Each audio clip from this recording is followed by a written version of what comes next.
Oh,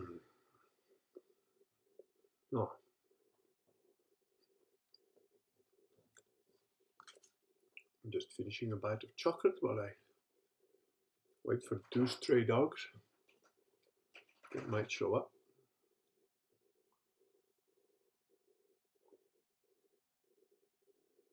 Although, what time is it now in the States?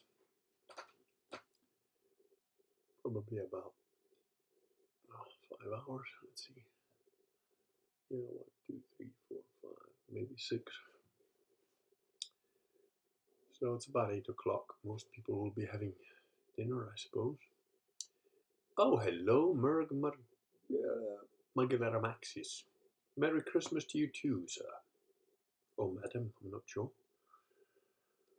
2 of you here. Hopefully the sound is okay. And the video is okay. As you can see, I'm still not in my best form and shaven with my farmer chic, old stained British top that I had when I first came over here. And well, we did a poll, or rather, I did a poll on YouTube, and apparently, you guys 02:03 hours Central Eastern Time. Well, it's not 2 in the morning there because it's 2 in the morning here. So I don't know, Central Eastern Time. What is that? There's only one way to tell time, and that's GMT, Greenwich Mean Time. Okay. British guys set that up. You got to give them their due for their empire, you know. I've been to Greenwich. I walked over that line a few times. Actually, my wife is from Greenwich, so I know it quite well. And oh, there's 5 of you. Wow. So I'll just tell you what's been happening for, you know, if halfway through this I start hacking up bits of lung, well, I'm still getting over my second bout of pneumonia, which I finished all the antibiotics a couple of weeks ago, but my lungs are still not clear of this crap, and I don't really want to take any more antibiotics. I don't have a fever. There's quite a lot of snot all over my system, but I basically Central European time, your time. Oh, no. This is like before Common Era, after Common Era. No. There is only GMT and AD and BC. You know, before Christ and Anno Domini. That's it. There's BCE, CET. No. You're not going to teach this guy how to set up the VHS timeline thing. Nope, not going to happen. That's right, get off my lawn, youngsters. So yeah, I still have quite a lot of disgusting stuff in my lungs, and reading up on it, apparently you can still have pneumonia with no fever when your immune system is down, which mine would be because I've had pneumonia and antibiotics and whatever. But I've decided I'm going to overcome this with mind over matter, a little bit of rosato, and possibly some dark chocolate. Girls sex for XYZO. Yeah, we gotta ban the spammers at Christmas time. Yeah. Come on. Ban, yes, that's right, ban. Legionnaire, hello sir.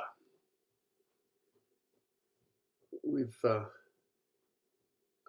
little dude is too cool. We've had a quite a lengthy discussion on Social Galactic, Legionnaire and I, but the number of new timeline acronyms make me think someone is salty over losing their Star Trek future. Indeed. So yeah, the poll was like, apparently the crowd wants to know most of all about my personal life experience between my early 20s and early 30s. However, since there's only like 4 or 5 of you here, one of you keeps going in and out, I'm open to suggestions. If you guys have got other questions, that's fine. There's not that many of you, and it is the pre-Christmas live stream, which I don't know if I'll get to do another one before Christmas. I might do, but we'll see. So, well, let's see, early 20s to early 30s. What the hell was I doing then? I was in South Africa. I left home by myself at age 19 with a 16 or 17-year-old girlfriend. Wasn't speaking to my father. So in my early 20s, I was just fanatically training in karate and doing my civil engineering degree. Merry Christmas, Michael P. And yeah, basically I was just training obsessively in karate in a dojo.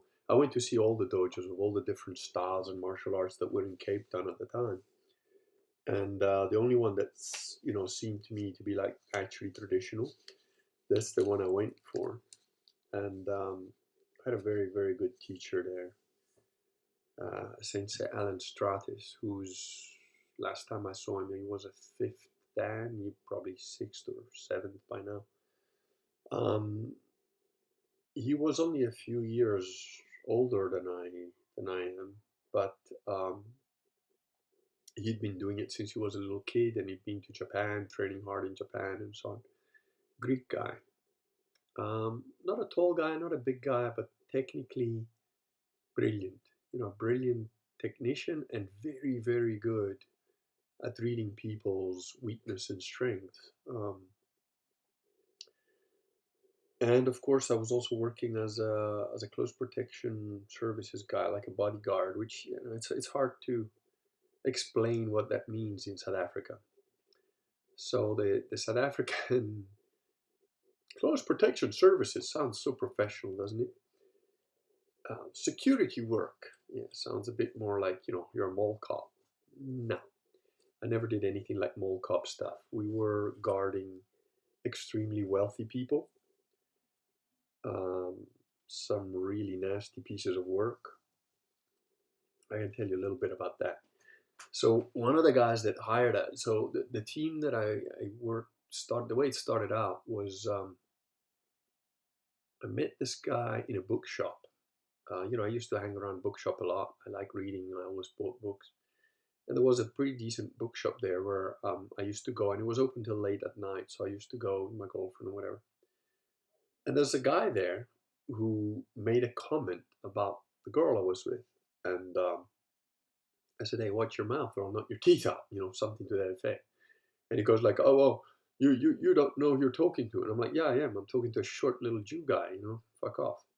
And he was like, "Wait, I want to show you something." And he came around from the counter and he tried to put like his hand on my shoulder. And I just took one step back. I said, "Listen, buddy, I know what you're trying to do."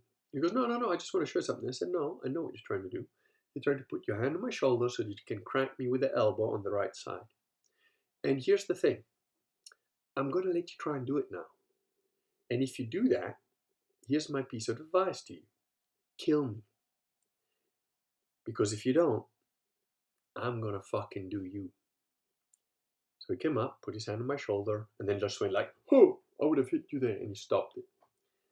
And I was like, "Yeah, you did exactly what I said you were going to do." I didn't flinch or anything because he wasn't actually doing it. But the thing is, I found out years later, that's how I kind of met the guy. And then at one random point, we kind of started talking to each other, whatever. And one point, he just came up to my place and he said, "Listen, I know you're a good guy. I know you're good with guns. I know you're good at karate. I'm one guy short. We're supposed to do this job where we're like, bodyguards, and I need a third. Will you like come and do it?" And I was like, "Well, how much does it pay?" And he was like, "Oh, it'll pay $500 an hour," which in that time, money, it was very good money. The equivalent of about today's money, I would say probably about £500 an hour. And I said, "Yeah, okay." But I thought, what a bunch of fucking losers. I mean, he doesn't know me really from a bar of soap. Um, and we go there, and so we were getting changed in this room. We're putting on the bulletproof vests and stuff, and he's telling me a little bit about the client. And the client is this Orthodox Jew who's from Israel, and apparently they've got a lot of money, they've got a lot of investments, and blah blah blah. Now that the main guy that like hired me, this Jewish guy that also worked part-time in the bookshop, he was very good at jiu-jitsu. And I've seen him do that move, where he puts a hand on the shoulder and cracks somebody with the elbow, to just about everybody. That was like his thing. And he actually always did it. He always cracked them with the elbow. I believe I'm the only guy he never had the balls to actually try it with, because I told him, I said, I know exactly what you're doing. And if you don't fucking kill me, I'm going to put you in hospital. And I guess he figured he might end up in hospital, so he didn't go for it. And he was the guy that was getting the jobs. Anyway, we're putting on our vests, and there's a big guy. There's the guy who was probably like half a foot taller than I am, big South African guy. And I don't remember if he was Jewish or not, whatever. But we're putting on the vests on, and the guy goes, "Hey!" This big guy goes, "Hey, by the way, guys, like if anything happens, you know what we're gonna do, right?" And now keep in mind, I was like in full on samurai mode. I was training every day, like 2 or 3 times a day. I was, I had like scabs on my knuckles from using the makiwara, and I was like completely fanatical about martial arts and samurai thinking and stuff. And like my thought was like, yeah, I know what I do. Pull out my gun and keep shooting until it's empty, and then reload if I'm still alive, and keep shooting. And then if that's done, then I take out my tanto and I carry on. That was like, and this big guy goes, "Hey, if the shit really hits the fan, there's bullets flying. We just run away, okay? We fuck off. We're looking after ourselves first, yeah?" And I promise you, my thought in that moment was like, huh, okay, so if the shit hits the fan, this is the guy I shoot first. That was my thought process, because I thought, the last thing I want is that guy somewhere behind me, running, panicking while he's shooting. He's gonna fucking hit me in the back. And he's a coward. He's clearly not interested in doing the job, so, he's a danger to myself and everybody else. If the shit hits the fan, I'm taking him out first, in the heat of the battle. It won't matter. And at least it's safer. And that really was my thinking. And lucky for him, I only worked with him on a couple of jobs, and nothing serious happened in those jobs, because that would have probably been the end of it. So that's kind of where I was mentality-wise. And, I didn't have a lot of give. There was everything was very clear for me. Mind you, that's been through most of my life, but it was like either something is right, is wrong. And I didn't really make mistakes. What I mean by that is, according to my then code of ethics, I stuck to that line like a fucking samurai. Which doesn't mean it was the right line. It doesn't mean it was the right thing from a human perspective or whatever. But it was really difficult for other human beings to relate to me, because most human beings are not like feudal Japanese warriors from the 14th century that are ready to like kill and die on command just because duty calls. So, and when people would try, but you should be a bit more flexible. I'm like, why? Fuck you. I'm right. That's my line. That's my ethics. You can agree or disagree. I don't give a shit. If you disagree, it's because you're stupid. But anyway, it doesn't matter. That's the line. And I don't fuck up my line. I don't go wrong in my line. I've never deviated from my line. Never going to. So it was really hard for another human being who, has made mistakes and whatever, and probably doesn't even have a line, to like relate to me, because he's like, oh, this guy's just fucking, he's a fanatic, he's a fucking schizo freak, And then, of course, life events, things happen, and I did eventually cross that line from, what I used to be. Life happens at you, and it comes to you fast, and sometimes you don't see it coming, and you cross that line, which at the time was a pretty drastic um, event for me, but long term it was a good thing, because the rigidity of binary thinking, the rigidity of black and white, right and wrong, the rigidity of, if you want to call it even Protestantism. I wasn't in any way Protestant or any way Christian in any way. The closest I came to it was, I was atheist for from age about 7 to about 16 or so.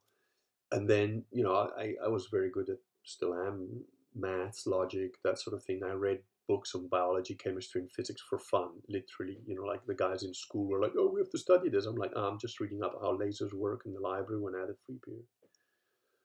So I understood enough maths and enough biology and enough chemistry and physics to know that, no, that there is an order that proves something is controlling this. But it was always a very half theistic, Zen agnostic. Yeah, there is an order of a universe, but I remember a book I read around that time. It's called The Biologist's Mistress by a lady called something Alexander.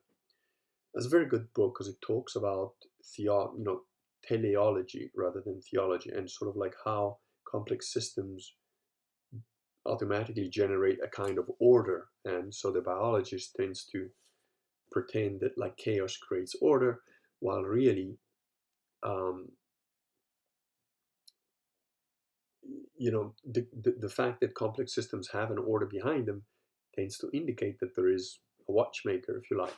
So it's a very interesting book, and it's fully annotated because I wrote or scribbled all over the margins my comments on.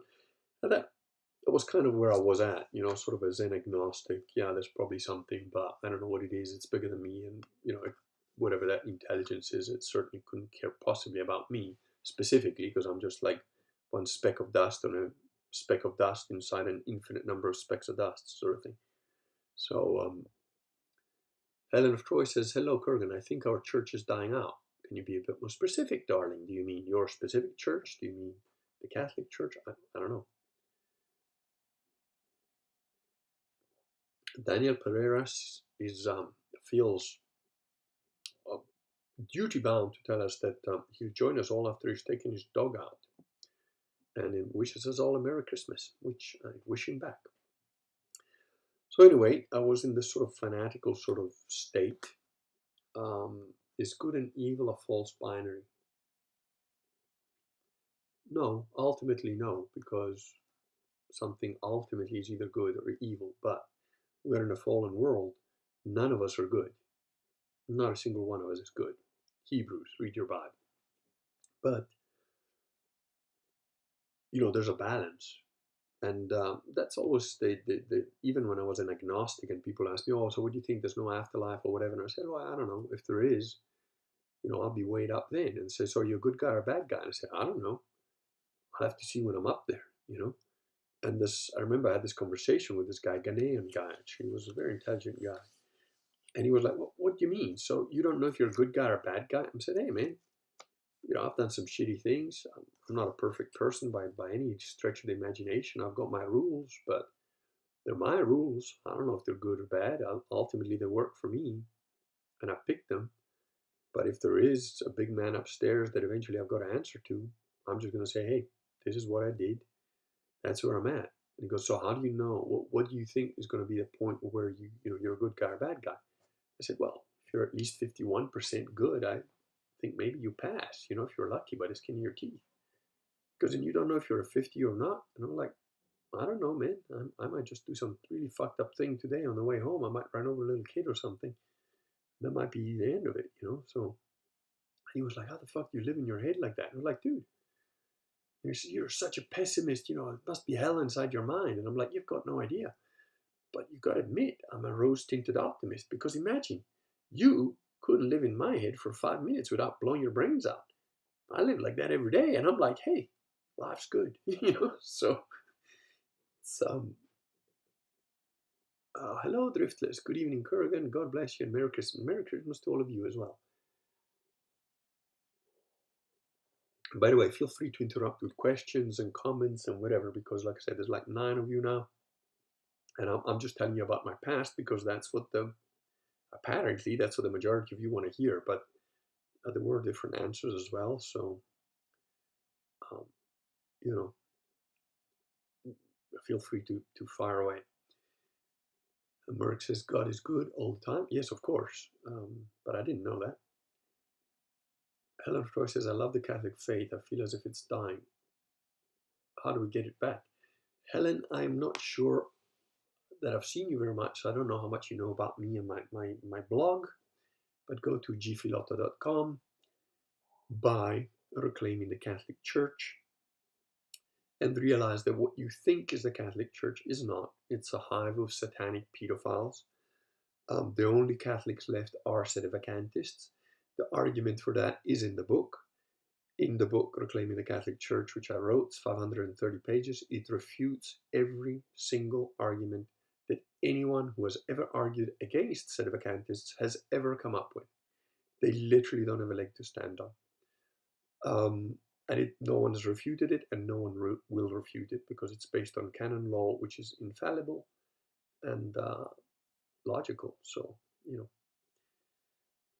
Merck says, got any recommendations on a good standalone novel and a good novel series? Oh, well, if you're into science fiction, again, go to my blog, gphilotto.com, and look at books I wrote.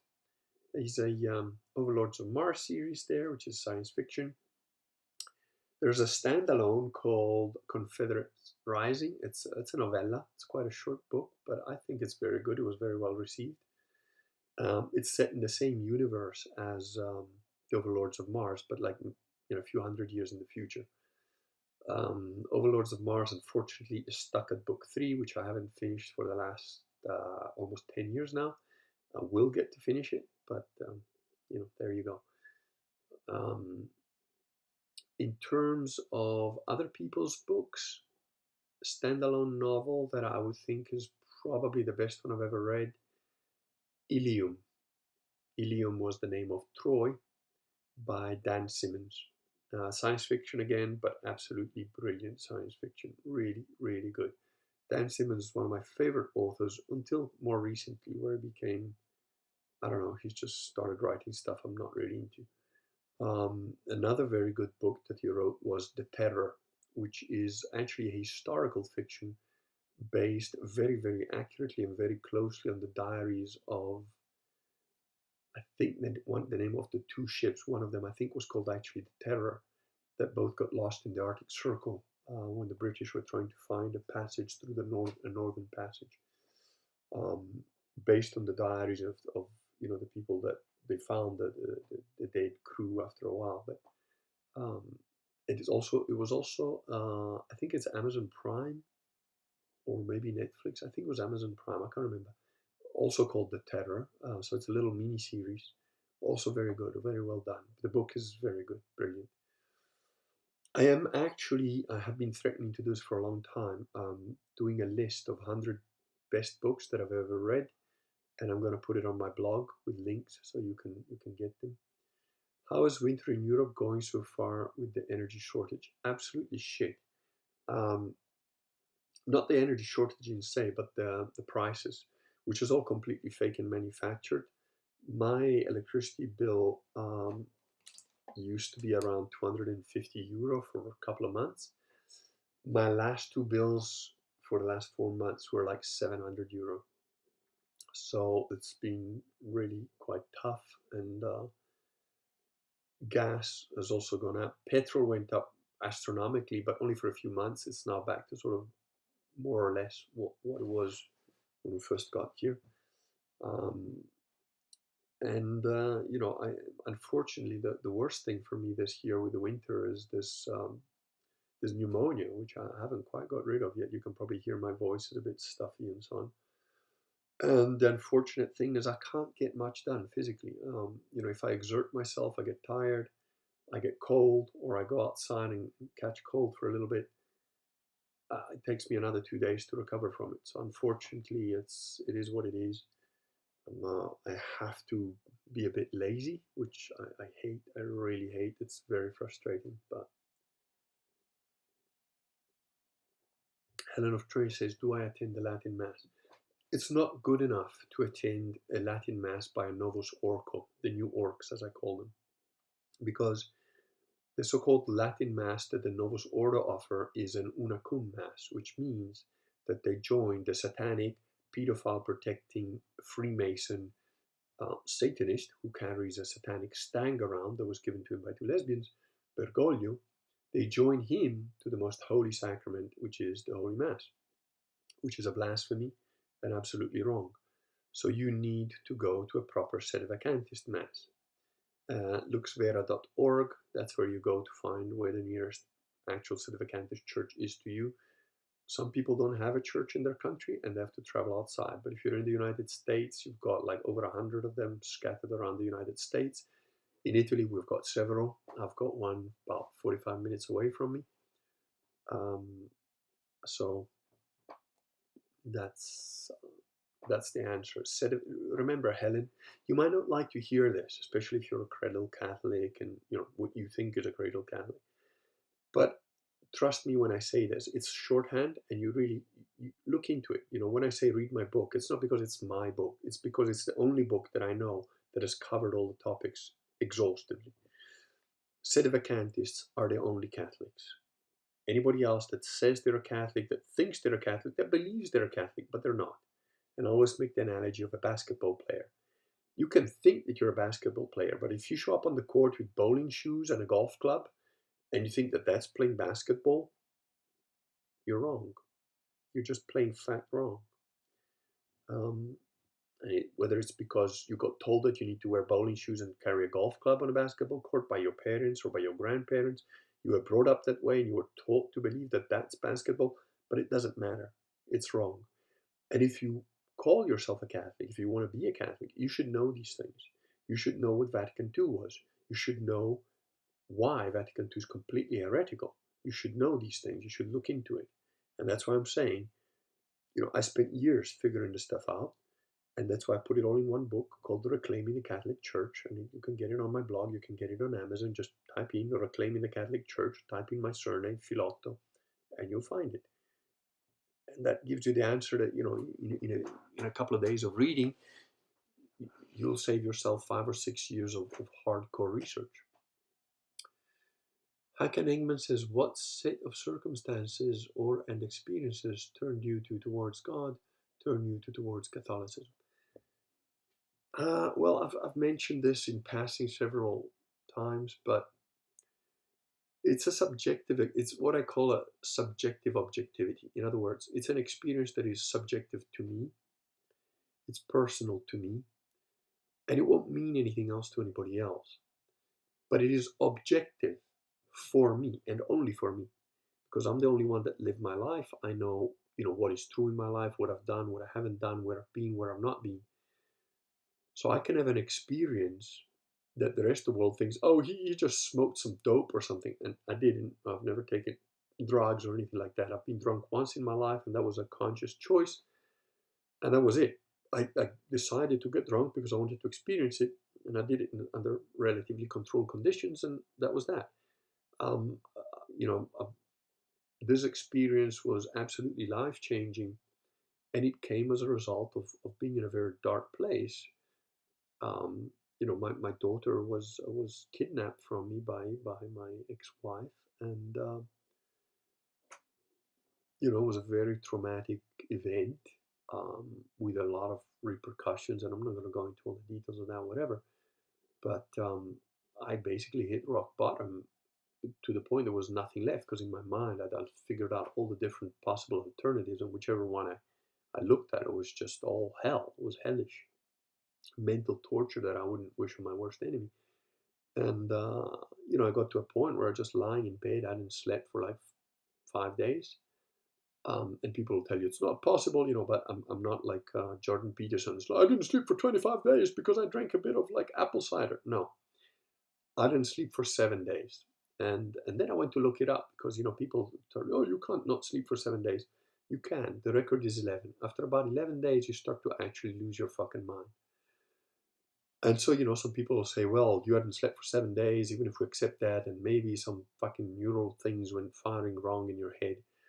But I was absolutely lucid. I was completely lucid, and this event, I got to a point where I was just lying in bed, I had a friend came to stay with me. She actually, when she found out that was happening, she said, "No, I know how you are. I known it since I was 16." And she came over. She slept in the guest room, and she looked after me, fed me, made sure my clothes were washed and stuff. And I was literally just in my head for like a week. But 5 days into it, I was just lying in bed at night, looking at the ceiling, and I ran out of options. And I just said it sort of quietly to myself, like, "Look, if there's a God or saints or ancestors or dead people, ghosts, like, my grandparents, whatever, if anyone's out there that can actually help me out, like, help me out, because I'm out of, I got nothing left."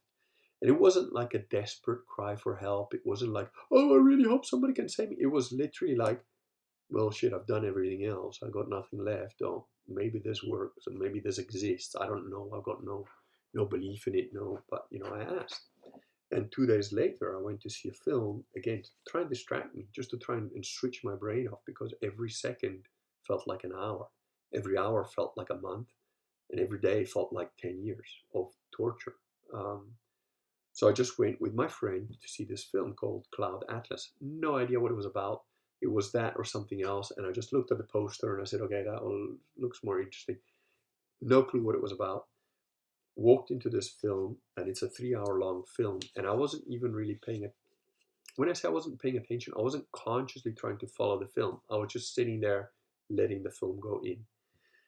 And then when I walked out of that film, I had my road to Damascus moment, which was an experience of, I was walking along the Thames, and I I just had this experience, like, oh, and it was like I could feel, see, know God, and it was like a really humbling thing, in the sense that it was like the absolute reality of it is undescribable. I can never make it justice. I could never explain it to you. But it was the absolute certainty that this is absolutely real. And it's almost like God was smiling at me, goes like, "Do you see now?" And I was like, "Oh, fuck. So actually you were there, and actually you know me personally, and you like know every little hair on my head, just like it says in the Bible." Like, that's fucking incredible.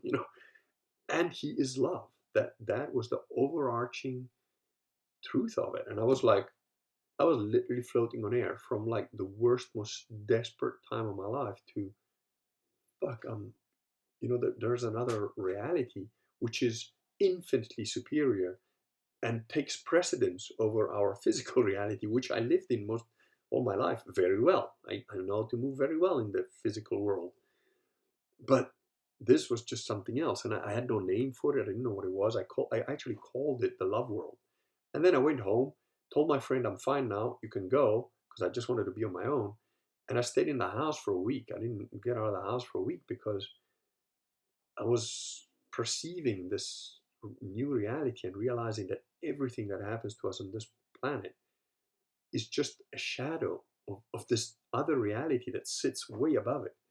And it was just un- unbelievably beautiful and powerful. And the first realization was like how completely wrong I'd been about literally everything, literally everything. And so the only skill, if you like, I had in this world was the hunter skill. I know nothing. So sit down, shut the fuck up, pay attention. And I actually got a little book, which I still have, where I started to write down the rules, which is like, okay, I know nothing, be quiet and pay attention.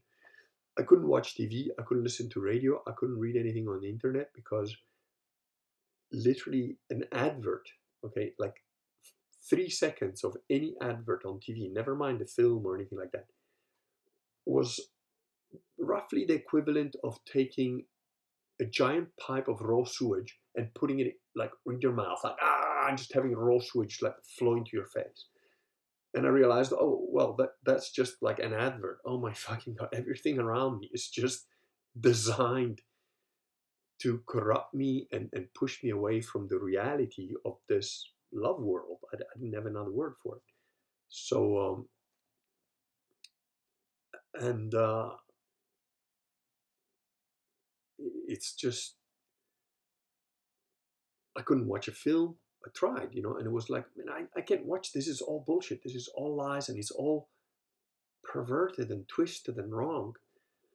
And what I could do, I could read a little book called The Cloud of Unknowing in its original Middle English language, and then I'd ordered myself a translation from Penguin Books into the modern English, and I read them side by side. And it's a fantastic little book written by a 13th century mystic in England who was obviously Catholic, because at that time there was only Catholics. A brilliant little book, and that helped me as well to understand a bit more. And so for the overarching feeling was that God is love, and that is a Christian Catholic thing. So I started looking into Christianity, which was really the only religion I hadn't really looked at all, because I'd looked at all the other ones. I'd read the Quran, I'd read the Bhagavad Gita, I'd read like various tomes on Zen and Shintoism and so on, and Hinduism and whatever. And I started reading it, and I was like, okay, so what is this Christianity stuff? How did this happen? Okay, there's that guy that got nailed to a tree, and then he came back from the dead, which I never really believed because it's absurd. But okay, let me just start reading the Bible. So I started reading the Bible, and I was like, oh, now I was seeing things. I'd read the pieces of the Bible before. I'd read the same parts of the Bible that I was reading again, and now it was like a completely different book, because I was seeing things in it that I had never seen before. I was seeing it in a completely different way, and layers and layers of depths in it that I'd never suspected were even there. And so for a very, very brief period of time, I was like a deist, really. Like, okay, God is good and His love, but I don't know anything else.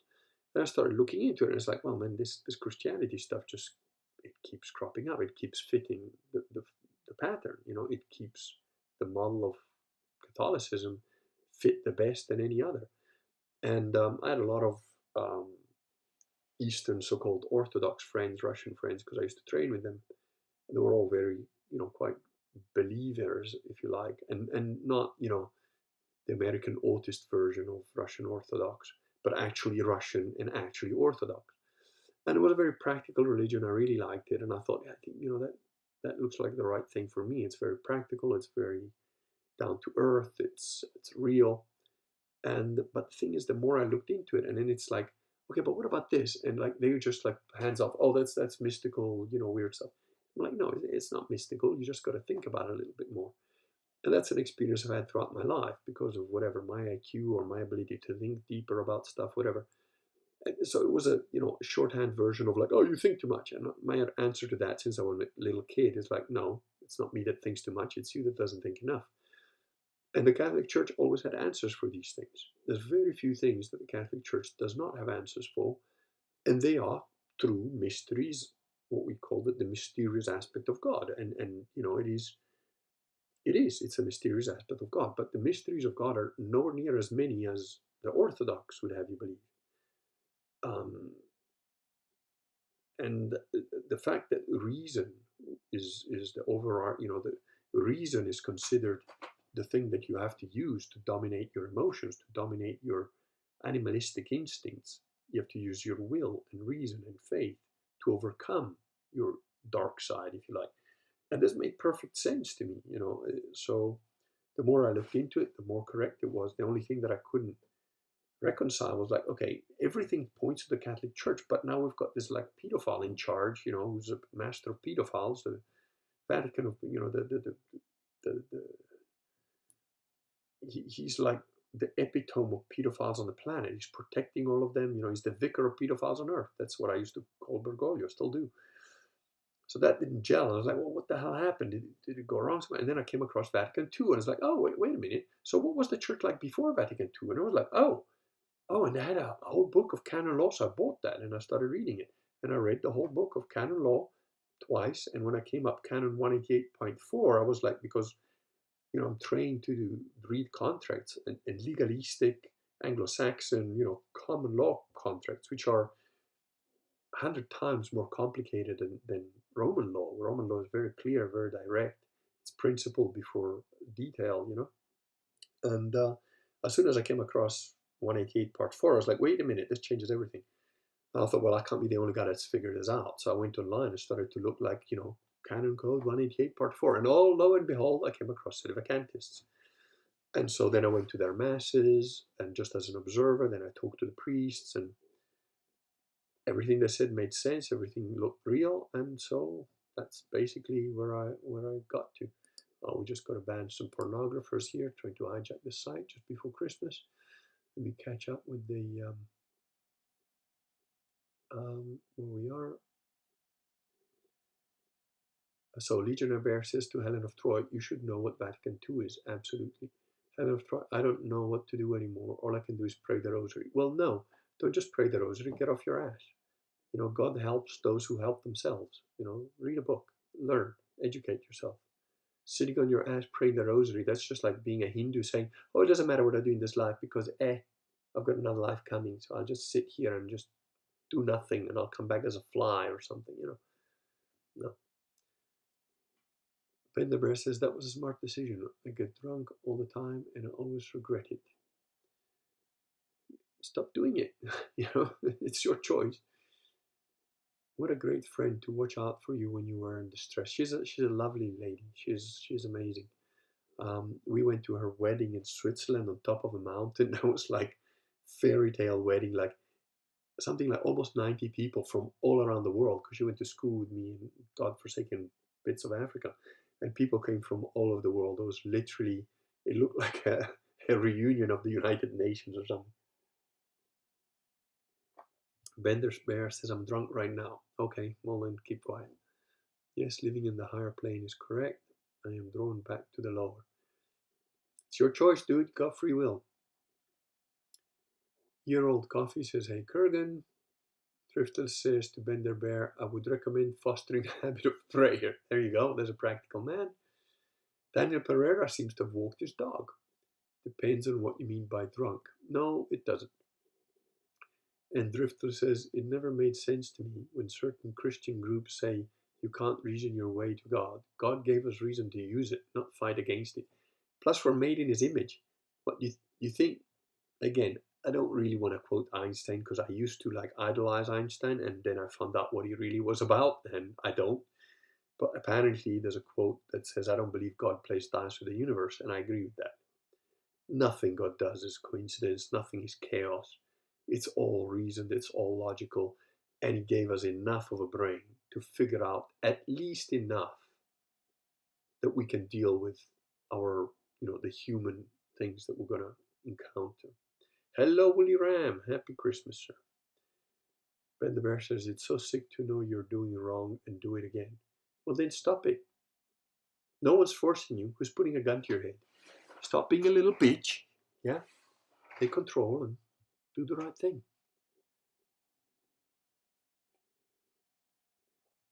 And year-old Coffee says, don't underestimate prayer, vendor. Bender. Yeah.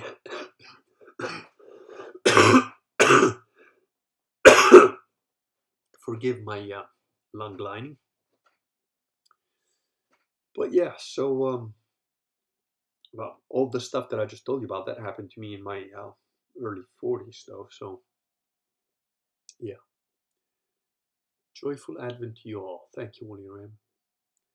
Dan Pereira says, God reasoned his way to creating mankind. Well, I don't think God has to work at it like we do. Ben the Bear says, yeah, I'm a little bitch, haha. Well, Japanese says admitting you have a problem is 75% of the solution, but I strongly suggest you do the other 25. Michael P. says, do you know if there are any settings in the film industry other than Mel Gibson? I don't know anything about that world. I like Mel Gibson. I think he's probably one of the few decent guys there, but I don't know. And I'd be very reticent to say that, oh, this guy's good, this guy's bad. In that world, I'm not of it. I don't know anything about it. I don't want to know anything about it.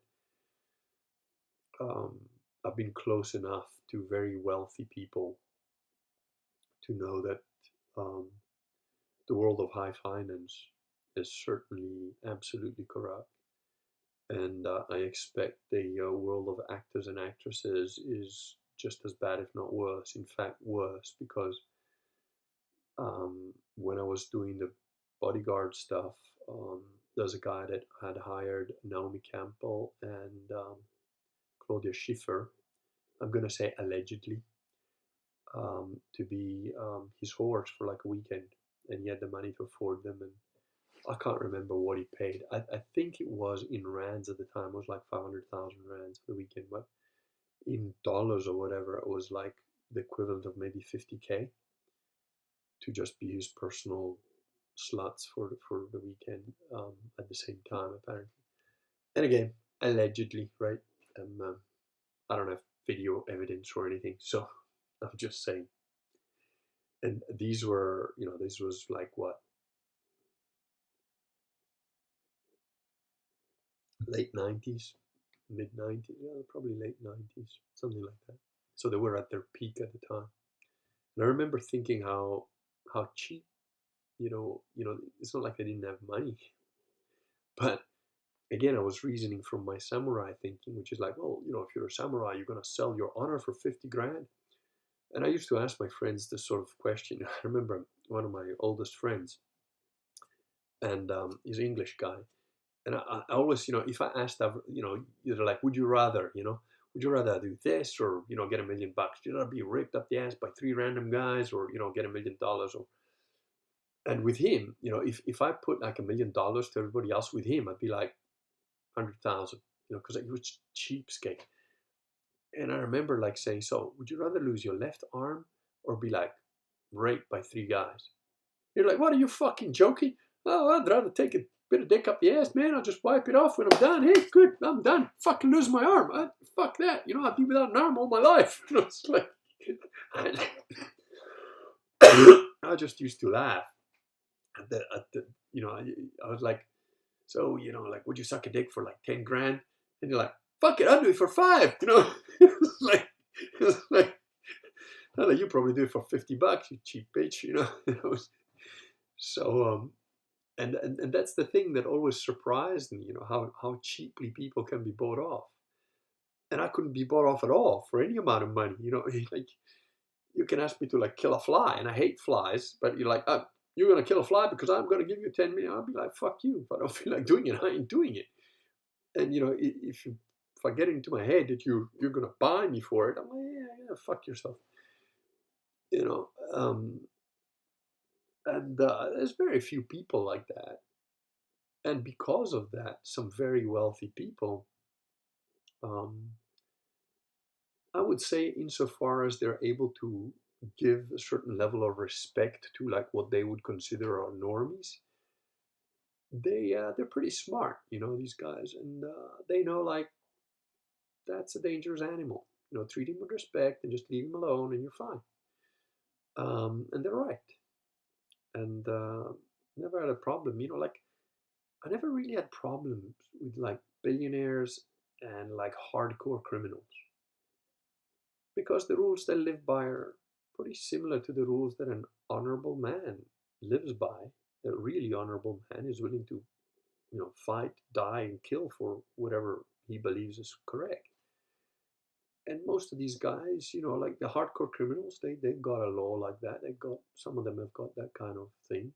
The billionaires, not really, but they are in such a rarefied position of life that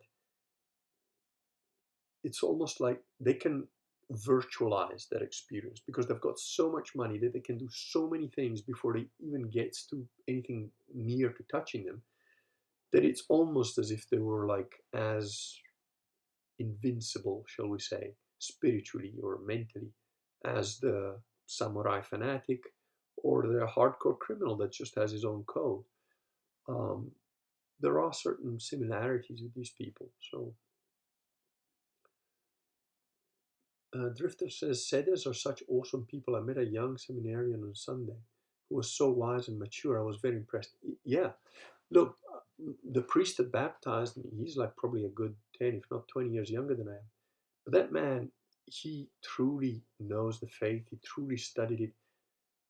We had to have like a crash course, my wife and I, before we got married, on married life. And it was like, and we fired, my wife was asking like all sorts of graphic questions and stuff, and I was asking the questions that interested me, but the wisdom that was expressed in his teaching, let's say, was absolutely fantastic. And like other people that don't know, oh, how can a priest advise you in marriage when they have never known a woman? And it's like, my wife was the first one, even before I said anything. She was like, "What the hell are you talking about? You should speak to these people. They know more and they've answered more than anybody I've ever come across. They're like actually really super wise about it because they studying it. It's a skill.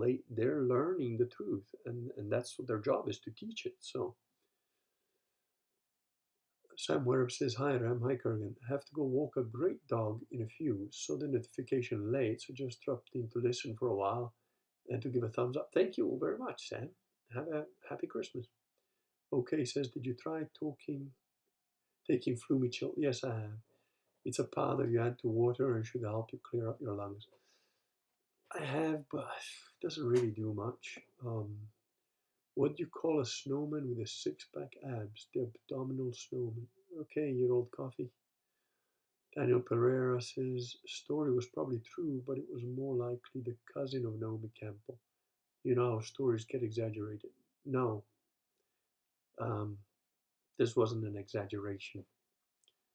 As I said, I worked security. It was a very small team. And yeah, I never take the money, Ben the Bear. Well, depends on when and how and what. Daniel Pereira, $15 under the Queensboro Bridge. I guess Daniel is speaking from experience. I don't know. Woody Ram says, "Good to hear. Driftless. Hi there, Sam. And my price has been left alone. No one seems to be interested." I know. We got the gamma in chief. E Scorpio says, "Sorry I'm late, everyone. The party can start now."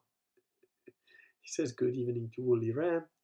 Still have to convert E Scorpio. We still threatened that we're going to do a Catholic intervention for this poor lost soul here, this Novus Ordo guy. Imagine if I turned a Gamma in Chief into a Sedevacantist. Like, heads will explode across the internet. It'll be like, that moment in Star Wars where, like, Obi-Wan says, I feel a great disturbance in the Force. It'll be like that. Daniel says, "Billionaires can start wars that result in millions of deaths if they think they can profit from it." Yeah, pretty much. And Woolly Ram exchanges greetings with the Gamma in Chief, E Scorpio. Good evening. Legion of Air says, "Chesterton suggested that creation itself is absurd in the face of reason. That pure reason without creativity leads to madness. I always thought that is very wise." Yes, but again, if you are a reasonable man, you will understand this. Dead logic without art, without beauty. I wrote a blog post not too long ago, the ultimate focus of which was actually beauty, although my primary motive is justice, but justice without beauty is brutal, So at the core of things, beauty, which is a soft thing, which is the thing that gets forgotten by everybody, but it is what makes life worth living. And if you're a reasonable man, if you're a logical man, you'll know that. You see, true logic accepts the limitations of logic and understands that there is more beyond it. So, and if you are logical, you will also be able to recognize when something beyond logic is true and good and wholesome, and when it is a lie. But you need to know logic and reason to be able to do that really well. So Daniel Pereira says, "After seeing what sex has done to my brain, I can appreciate the celibacy of Catholic priests even more than ever." Yeah. Stop hanging around the bathhouses, Daniel. Bob says, "Lifelong criminals I've known are upfront about what they are and what they do, along with where their limits are. Scum artists are the ones that drive me crazy and tick me off the most." Yeah, I have literally known murderers that are far more ethical than your average banker.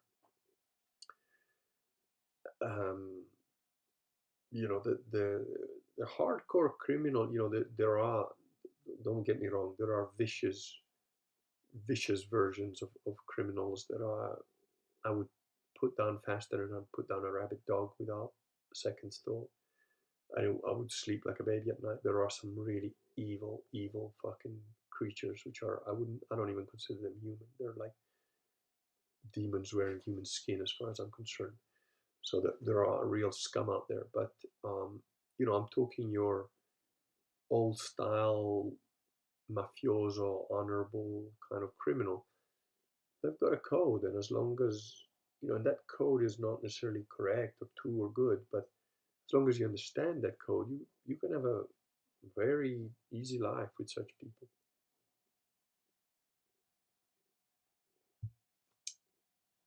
Real priests have supernatural help, says Woolly Ram. Yeah, I wouldn't disagree with that. Drifter says, have you heard from Dances with Logos lately? She seems to have gone radio silent. I hope she's doing well. I have heard from her a little while back, and I know why she's gone radio silence, and say a couple of prayers for her if you want. I'd say that never goes amiss.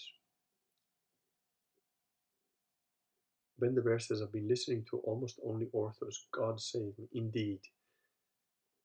So-called orthos are attractive, especially to Americans, because they seem to have a history. They seem to have a legacy that goes back in time. They seem to be, very, all the iconography and that stuff all looks very cool, and it's very strong, and blah blah blah, and Russia's fighting the evil West, and yeah, but they're heretics, and they're schismatics, and if you read their idea about the Filioque and the other theological conversations, they're nonsensical. I mean, the Filioque is absolute. There's no doubt that the Catholics are right. You just need to read the Bible, the New Testament, and it's painfully obvious. But on top of all of that, the Orthodox are not apostolic anymore because, during Soviet times, and I believe the same thing happened in Greece, the bishops and the metropolitans were picked by the KGB. They were picked by the state, just like in China at the moment. They're putting in the so-called Catholic bishops, the real, not even the real, the fake Novus Ordo bishops that were trying to hold the line somewhat along the lines of traditionality have been completely sold out by Bergoglio, who gets a couple of billion a year, from the Chinese or vice versa, I don't remember, and totally destroy the Catholic Church, and the Chinese government decides who is a so-called Novus Ordo Catholic bishop. The same thing happened under Soviet times. These are not people that are put there by the church, they're put there by politicians, and therefore they've got no apostolic authority whatsoever. So they don't even have apostolic succession anymore. They're just really another branch of Protestantism, as is the Novus Ordo Church, don't get me wrong.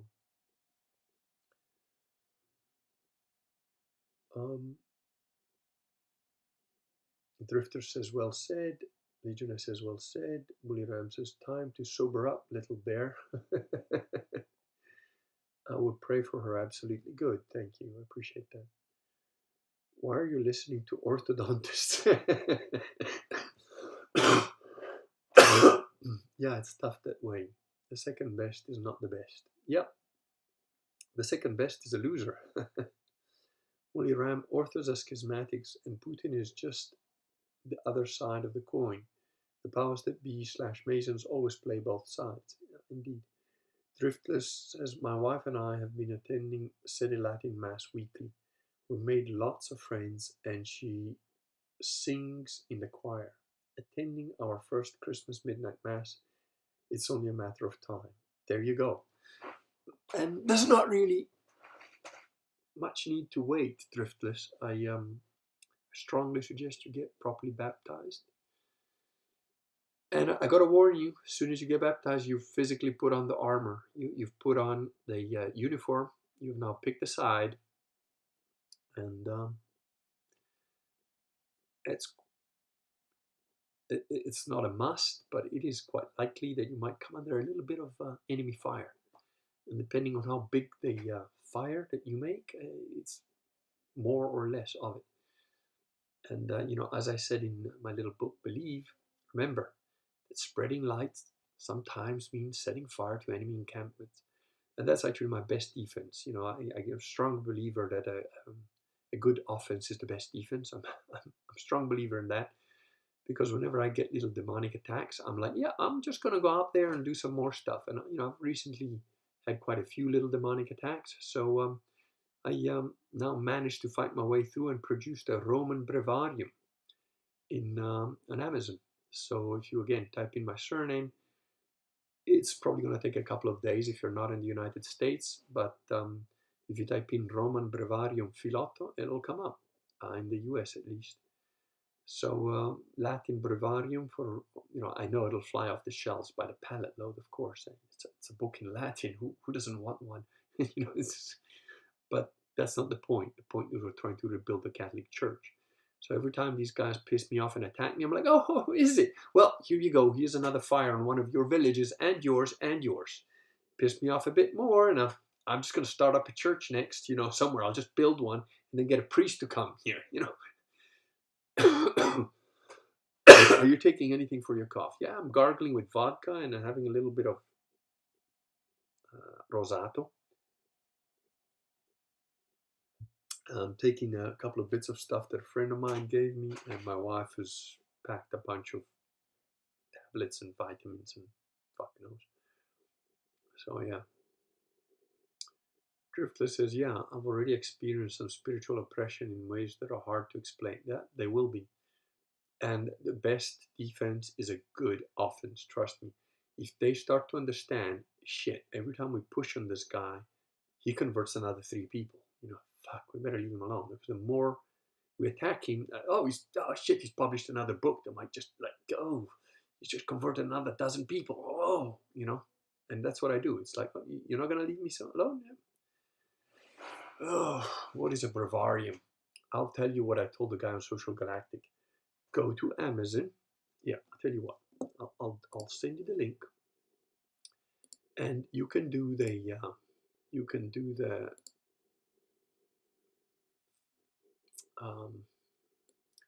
look inside thing. Yeah, do the look inside. Oh, there's a Harold Lamb mega pack, which on Kindle is like 99 cents, and it's got a lot of fiction, not the real, not the Crusades by Harold Lamb, which is one of my favorite books, if not the favorite book. But yeah, Harold Lamb was a great writer. So let me just type in Roman Breviarium Filotto. And I'll see it. So I think I might need to just, let me see if I just type my name.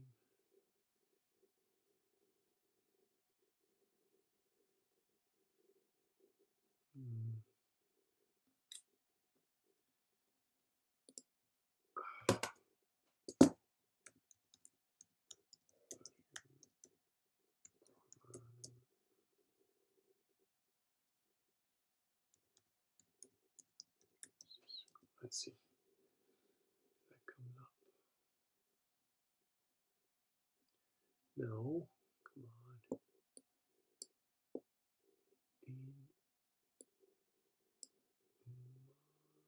Categories. Where is book? Religion.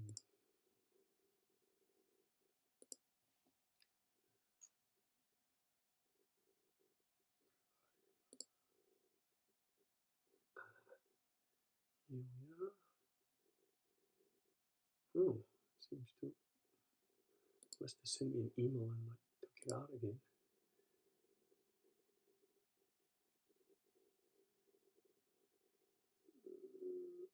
Paperback book. Okay, it's there. Sorry, guys. Published. Okay. This link out and tell me if you see it there. That's the link for the Breviarium Romanum. And to answer your question, Woody Ram, go there, go to Amazon. You don't have to buy the book.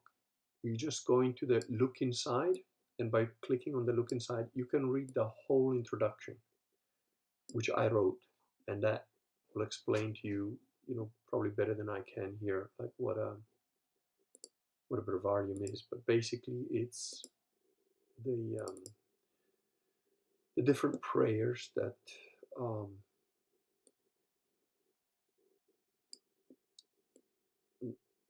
that you should pray if you're a very sort of religious person. Okay, let's just see. Driftless. P.S. Kurgan, my wife is a naturopath. If you need any help with your cough and health, feel free to reach out. Dude, feel free to tell her to send me an email, mate. I'm willing to try anything. As my wife used to say when I met her, I'm willing to try anything twice. Woolly Ram, I used to take boiling hot shower and some vodka whenever a cold flu showed up. Yeah, I'm kind of the same, but this one is it's really sticky. I mean, I don't want to get gross, but it's really sticky snot and difficult to get out. And it's just, today is better than I have been in quite a while, but it's still there. And Bender says, nice, I just use vodka when the weather goes below zero. When I'm nowadays, I just take a shot of ivermectin. That stuff nearly is a panacea. Ivermectin doesn't do a damn thing for me, and it tastes like crap. So, I'm, you know, I took it when I had COVID, and it didn't do jack. Driftel says church is also trying to recruit me into the choir, but I've resisted so far. Maybe I should just do it. You don't know till you try, man. You know, it's not permanent. It's not like you can say, "Oh no, that's it. I'm in for life." You know, you're in for life after you get baptized, but that's a good thing. Woody Ram says the idea, Bender, is to raise your body and core temperature sharply to skip over the 3 days of mild fever. I see the link. Good. Can somebody go on that link and just tell me if you see it? Driftless, you're into music. Why not? You'd probably crush it. Duly noted, Woody Ram. Driftless says, Legion of Bear, it's a big passion of mine. I'm not a great singer though, and Latin is hard, but maybe I should just man up and try. Yeah, dude, don't be scared of stuff, jump in. Bob says a breviarium is like a proddy daily meditations written by any old grinning dolt, but written by Christians focused on Christ, not on happy thoughts. It has to do with the Psalms as well, and when you read what at what time. And I'm going to excuse myself now, try and empty my sinuses, which I will do away from you because it's a disgusting process. And I'll also eat a piece of dark chocolate on the way. Back in a minute. Fire me some questions about whatever you want.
So, okay, we got some questions and stuff.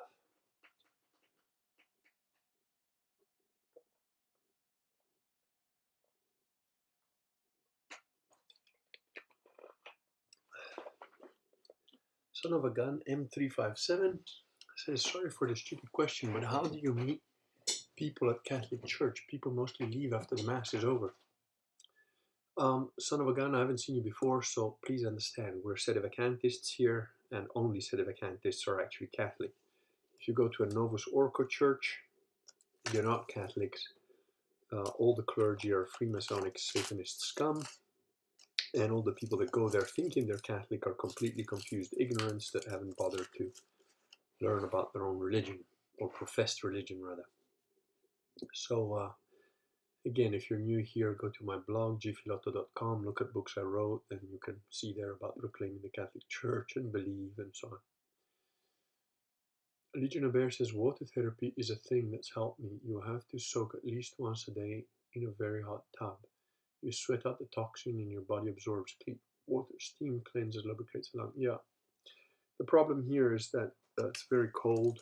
Our house is heated by a wood stove, which heats all the radiators, but I've got a problem with it, which one of the reasons I'm not getting better is because I had to spend 4 hours on the roof because the pipe that my the neighbor that died told me, like, you gotta have a straight pipe because you're the kind of idiot that's gonna burn wet wood and that's gonna clog up your pipe.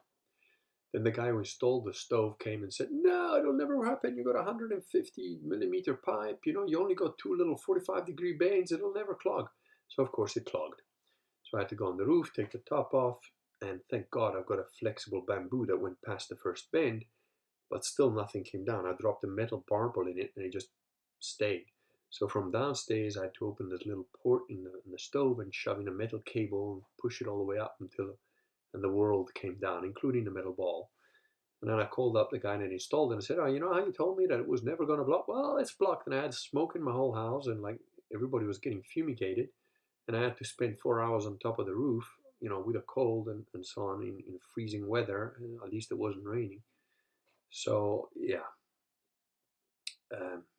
You know, with stuff like that, you're not going to get better very quickly. So, steam liquefy sticky phlegm. Yeah, not this phlegm, dude. I've done the whole, you know, steam breathing it in and all that. And I can get like a really hot bath, but it's like it's going to be hot for about 15 minutes. And, you know, I really need to soak it there for an hour or so.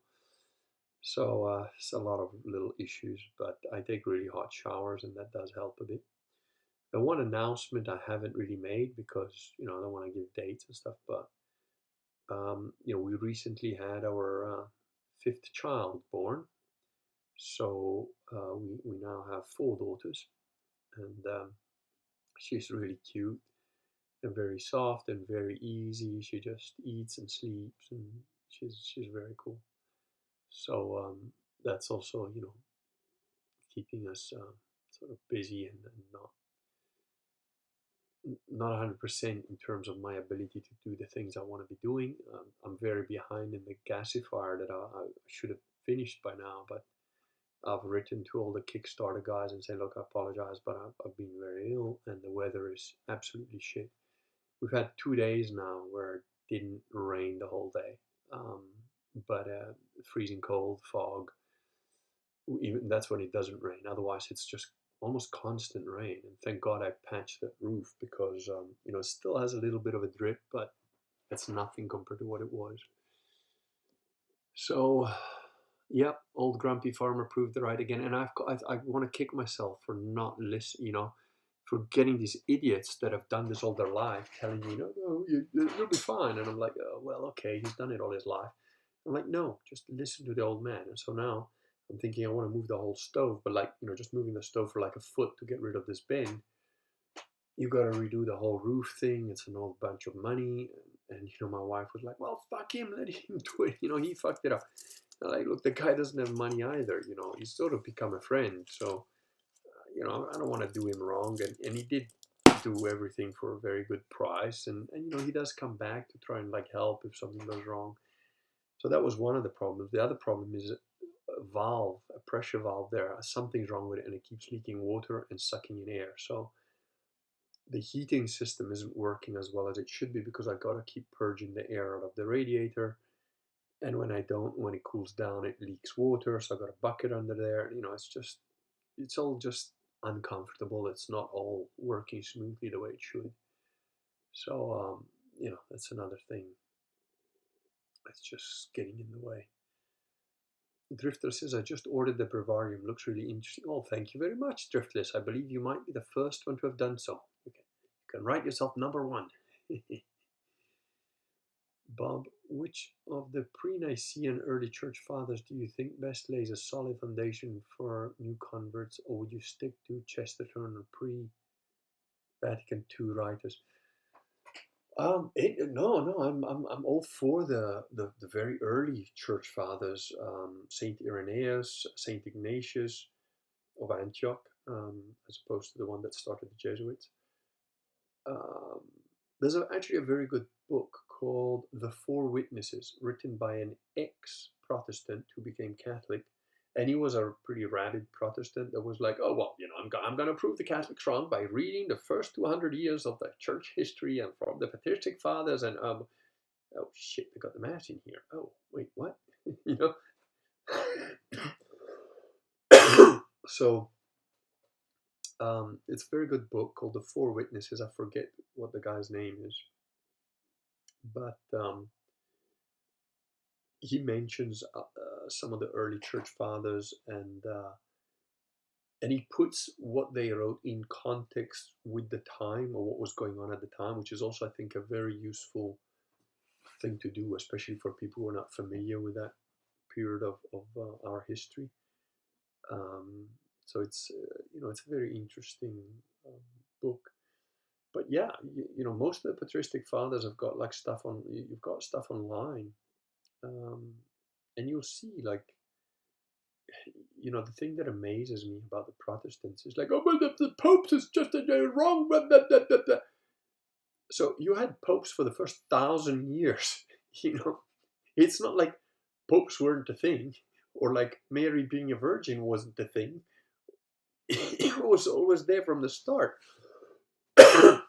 So, but now a German guy that wants to bang nun comes along, and all of a sudden, like, oh, yeah.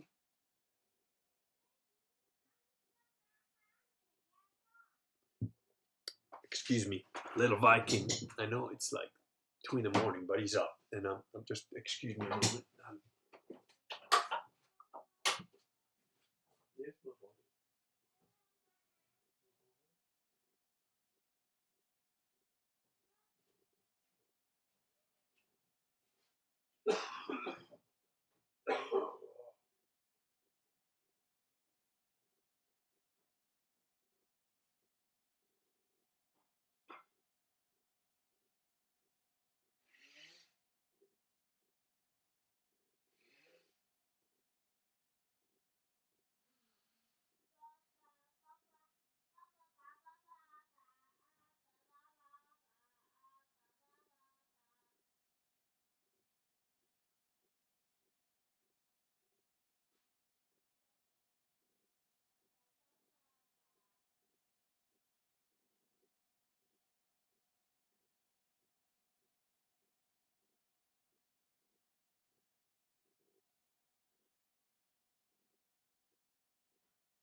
Little dude's got the munchies.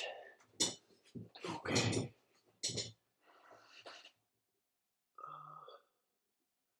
Where are we? And Bob, to keep answering your question, Chesterton is a brilliant writer for Catholicism. I wish I had come across Chesterton before, earlier. He's probably one of the very few writers who might have convinced me. Ben the Bear says, the Orthodox are so convincing, and I have heard some arguments from you about the awful historical events of the past. Why must one avoid the Orthodox Church now, disregarding such events? Because they're schismatics, because they actually recognize Bergoglio as the Pope. So in effect, by not being in communion with Rome before, they were kind of like on the side of the right, and now they're completely wrong. The Filioque is wrong, so their theology is wrong. They do recognize Bergoglio as a legitimate fucking Pope. And history matters. The past matters. It's what they do. They're quite deceptive, and they talk a good game, but when it comes to the crunch, they're just not there. Legion of Bear says, "Damn, I've been burning wet wood." Yeah, well, welcome to the idiot club. It's not that I'm an idiot. I couldn't do anything but, and I even ordered wood, like actual bolt wood, and even that wood is pretty shit. It's got humidity in it. It's actually, I think, what clogged my thing up more than anything else. So Willie Ram says Azubius is real good if you have a thing for history. Bob says, which Orthodox Bender's Bay? Drifter says, congratulations on your growing family. Willie Ram says, Chrysostomos is an absolute gold mine. Ben the Bear, to whom it may concern, I have been listening to the Crucible on YouTube. I don't know what that is. You got a super chat from Justin Moreau. Oh, thank you, Justin. Where is that super chat? I'm going to read it in a second when I get to it. Oh, hold on. A little dude. What's wrong? All right.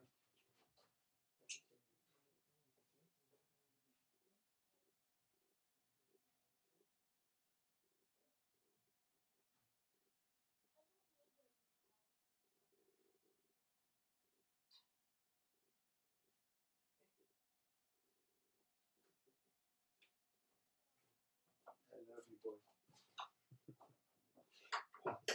He's just announcing his little toilet run. He's awesome. He's like 3, but like he goes to the toilet by himself. He doesn't really need a nap yet now. I still put him on just in case, but he wakes up in the night, Daddy, I'm going to wee. He goes there, does his business, cleans himself, comes back. He's really quite smart. Took him to a friend today that I hadn't seen for a while. And she was like, oh my God, how big has he become? He's so tall. So,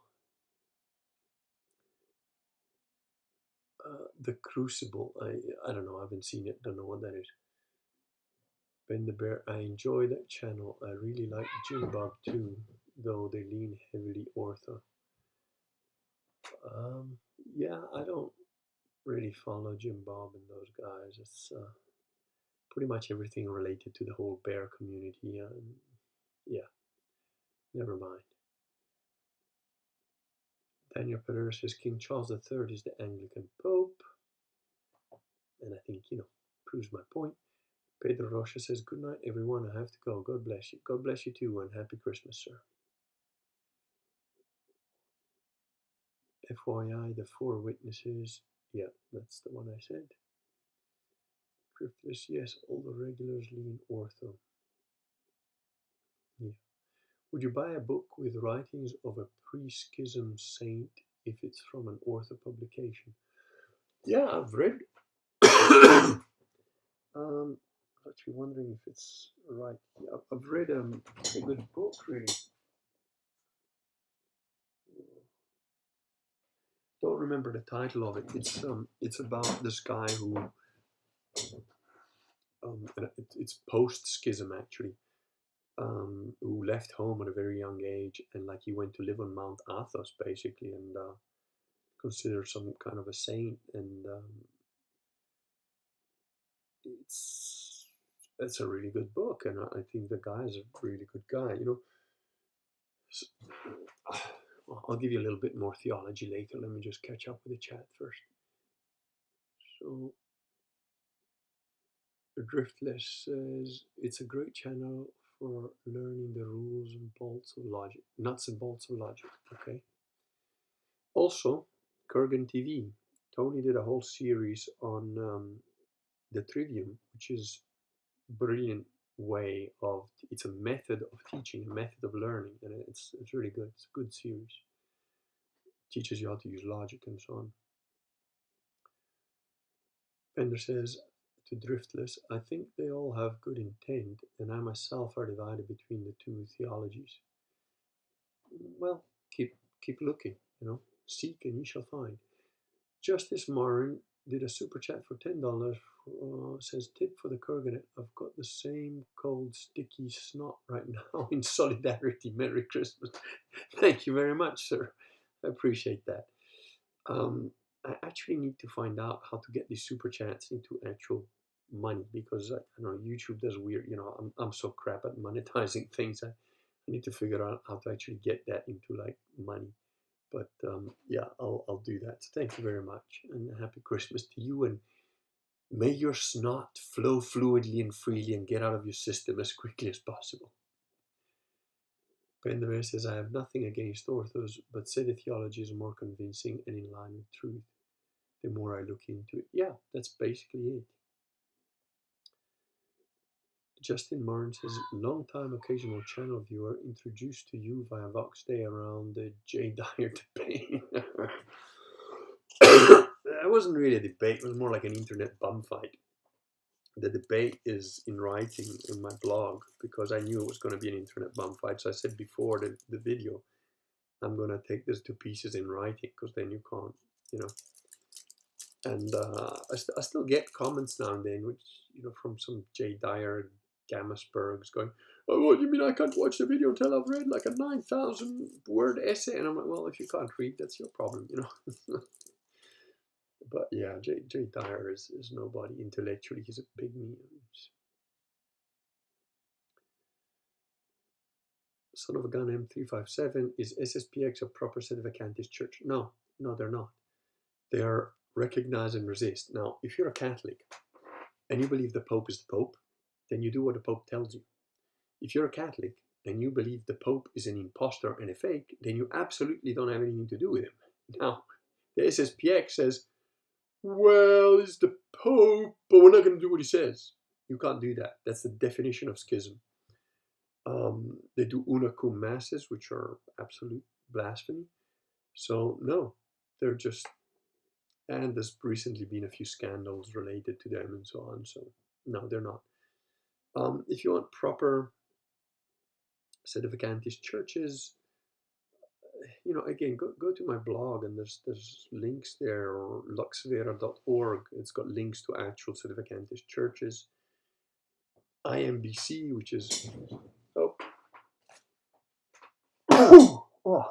pardon me. The IMBC is the Istituto Mater Boni Concili. They're quite big in Italy, but they have other things in Europe. I think it's RMCI. I don't remember. If you go to luxvera, luxvera.org, you'll see there a list of all Sedevacantist churches throughout the world and through the United States. Call them up, go and visit one, speak to one of the priests, or go to the sodalitium.biz. Sodalitium is the Latin word for solid.biz, and that's the Instituto Mater Boni Concili site. It's in English and various languages, and you can you can find out what's going on there. When the bear says, I tend to lean ortho, and then I watch a Kurgan show and I want to be real Catholic. There you go. I had the same experience. I thought that the so-called Orthodox were far more manly and good and great guys and blah, blah, blah. And then I looked into Catholicism and it's like, well, this is the truth. And that is just very goodly, very, very well made cosplay. Very well made cosplay, but it's cosplay. Catholicism is the truth. So,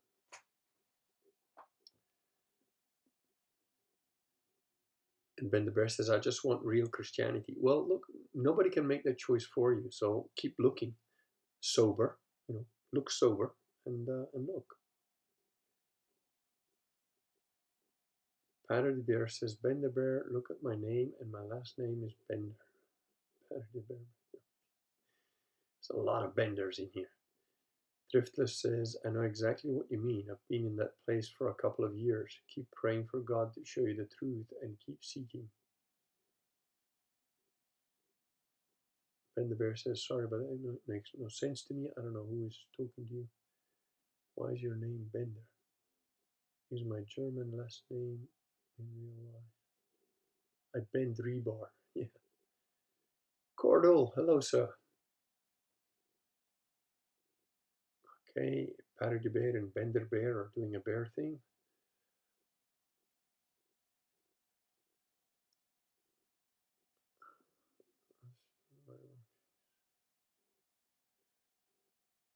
Let's start. Patter the Bear is going on about this Cathology, which is nonsense. You don't know the hour. Because if Jesus doesn't, you certainly don't. So it's pointless talking about it. Hey, boy, keep it down.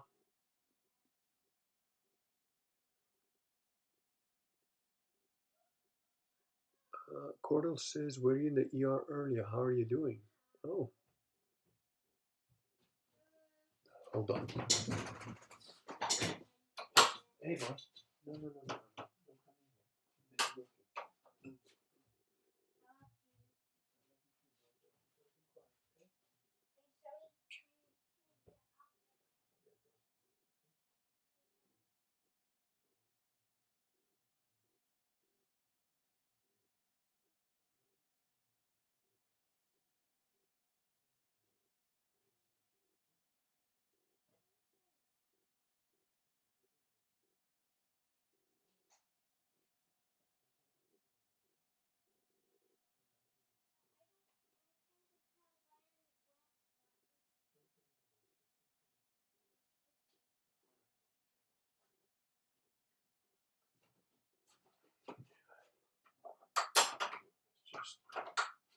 It's just him and me at the moment. So he's wanting to do other stuff, but he's pretty good. So wait, why was Cordell in the ER? Daniel Perez says the Orthodox beard fetish creeps me out. Just shave. Yeah, I agree.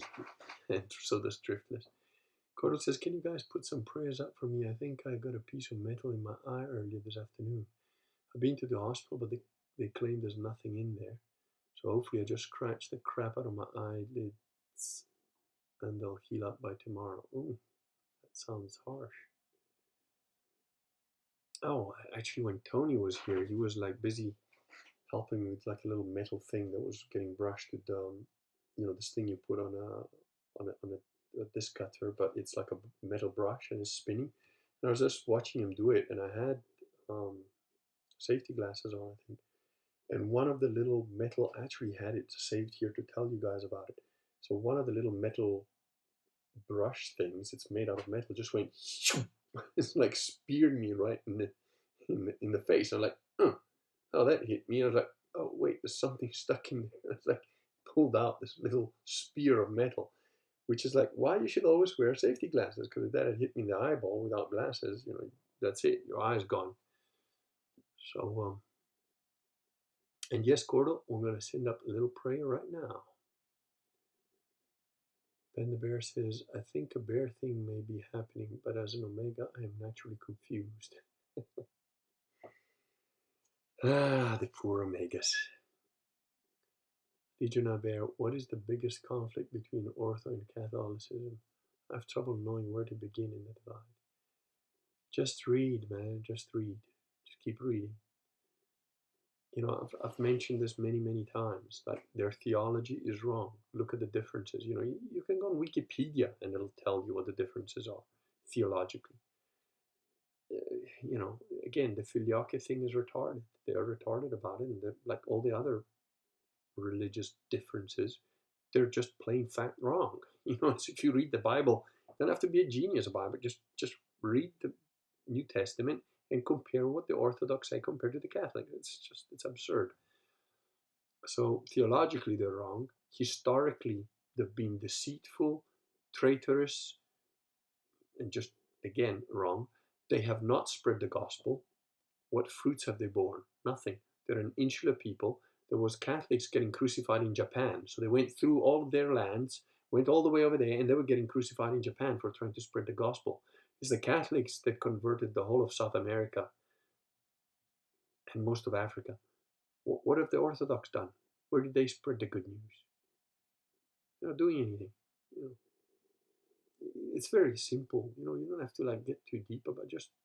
And you want to get deep? Go deep. Go look at the mysteries. You know, nonsense. Daniel says, Cordal, I hope that they are right and it's gone. I know sometimes it feels like there is something still there long after it's been washed out.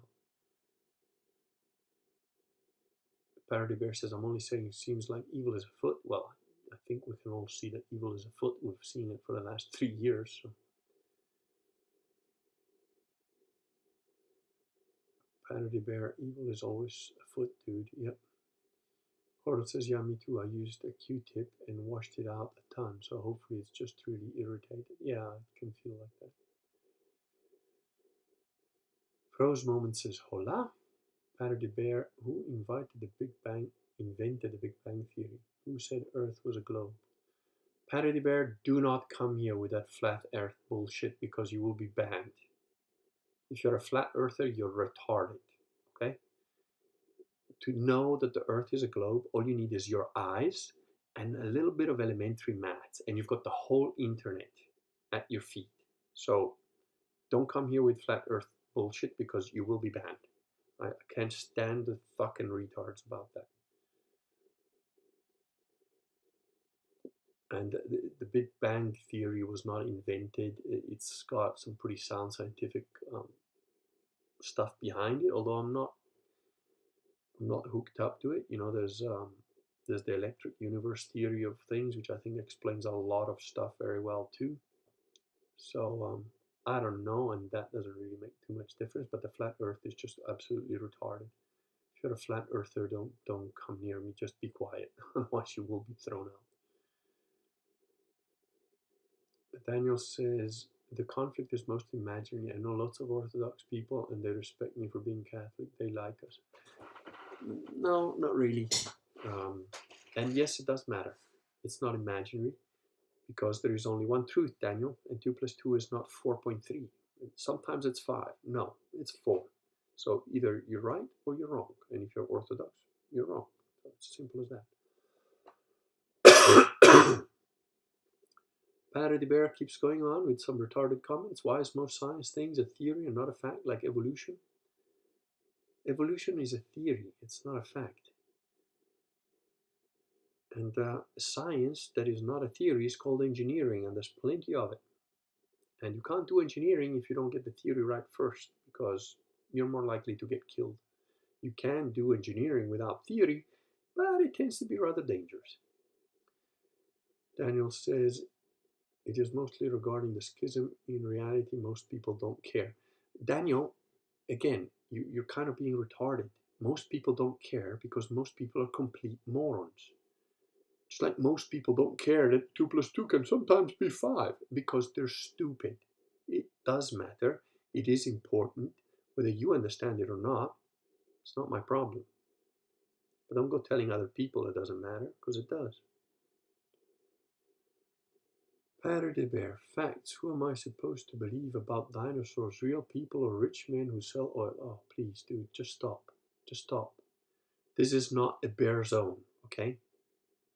Bears are welcome here as long as they can do logic and reason. Not if they start spouting Owen Benjamin theology nonsense. Just Daniel says orthodoxy is lazy. Ben the Bear, would you be willing to do a debate on the crucible Catholic Orthodox? No, because if you want to do a debate, do it in writing. I've written a 530-page book on Sedevacantism. No one's refuted it. I don't care about the Orthodox. They're wrong.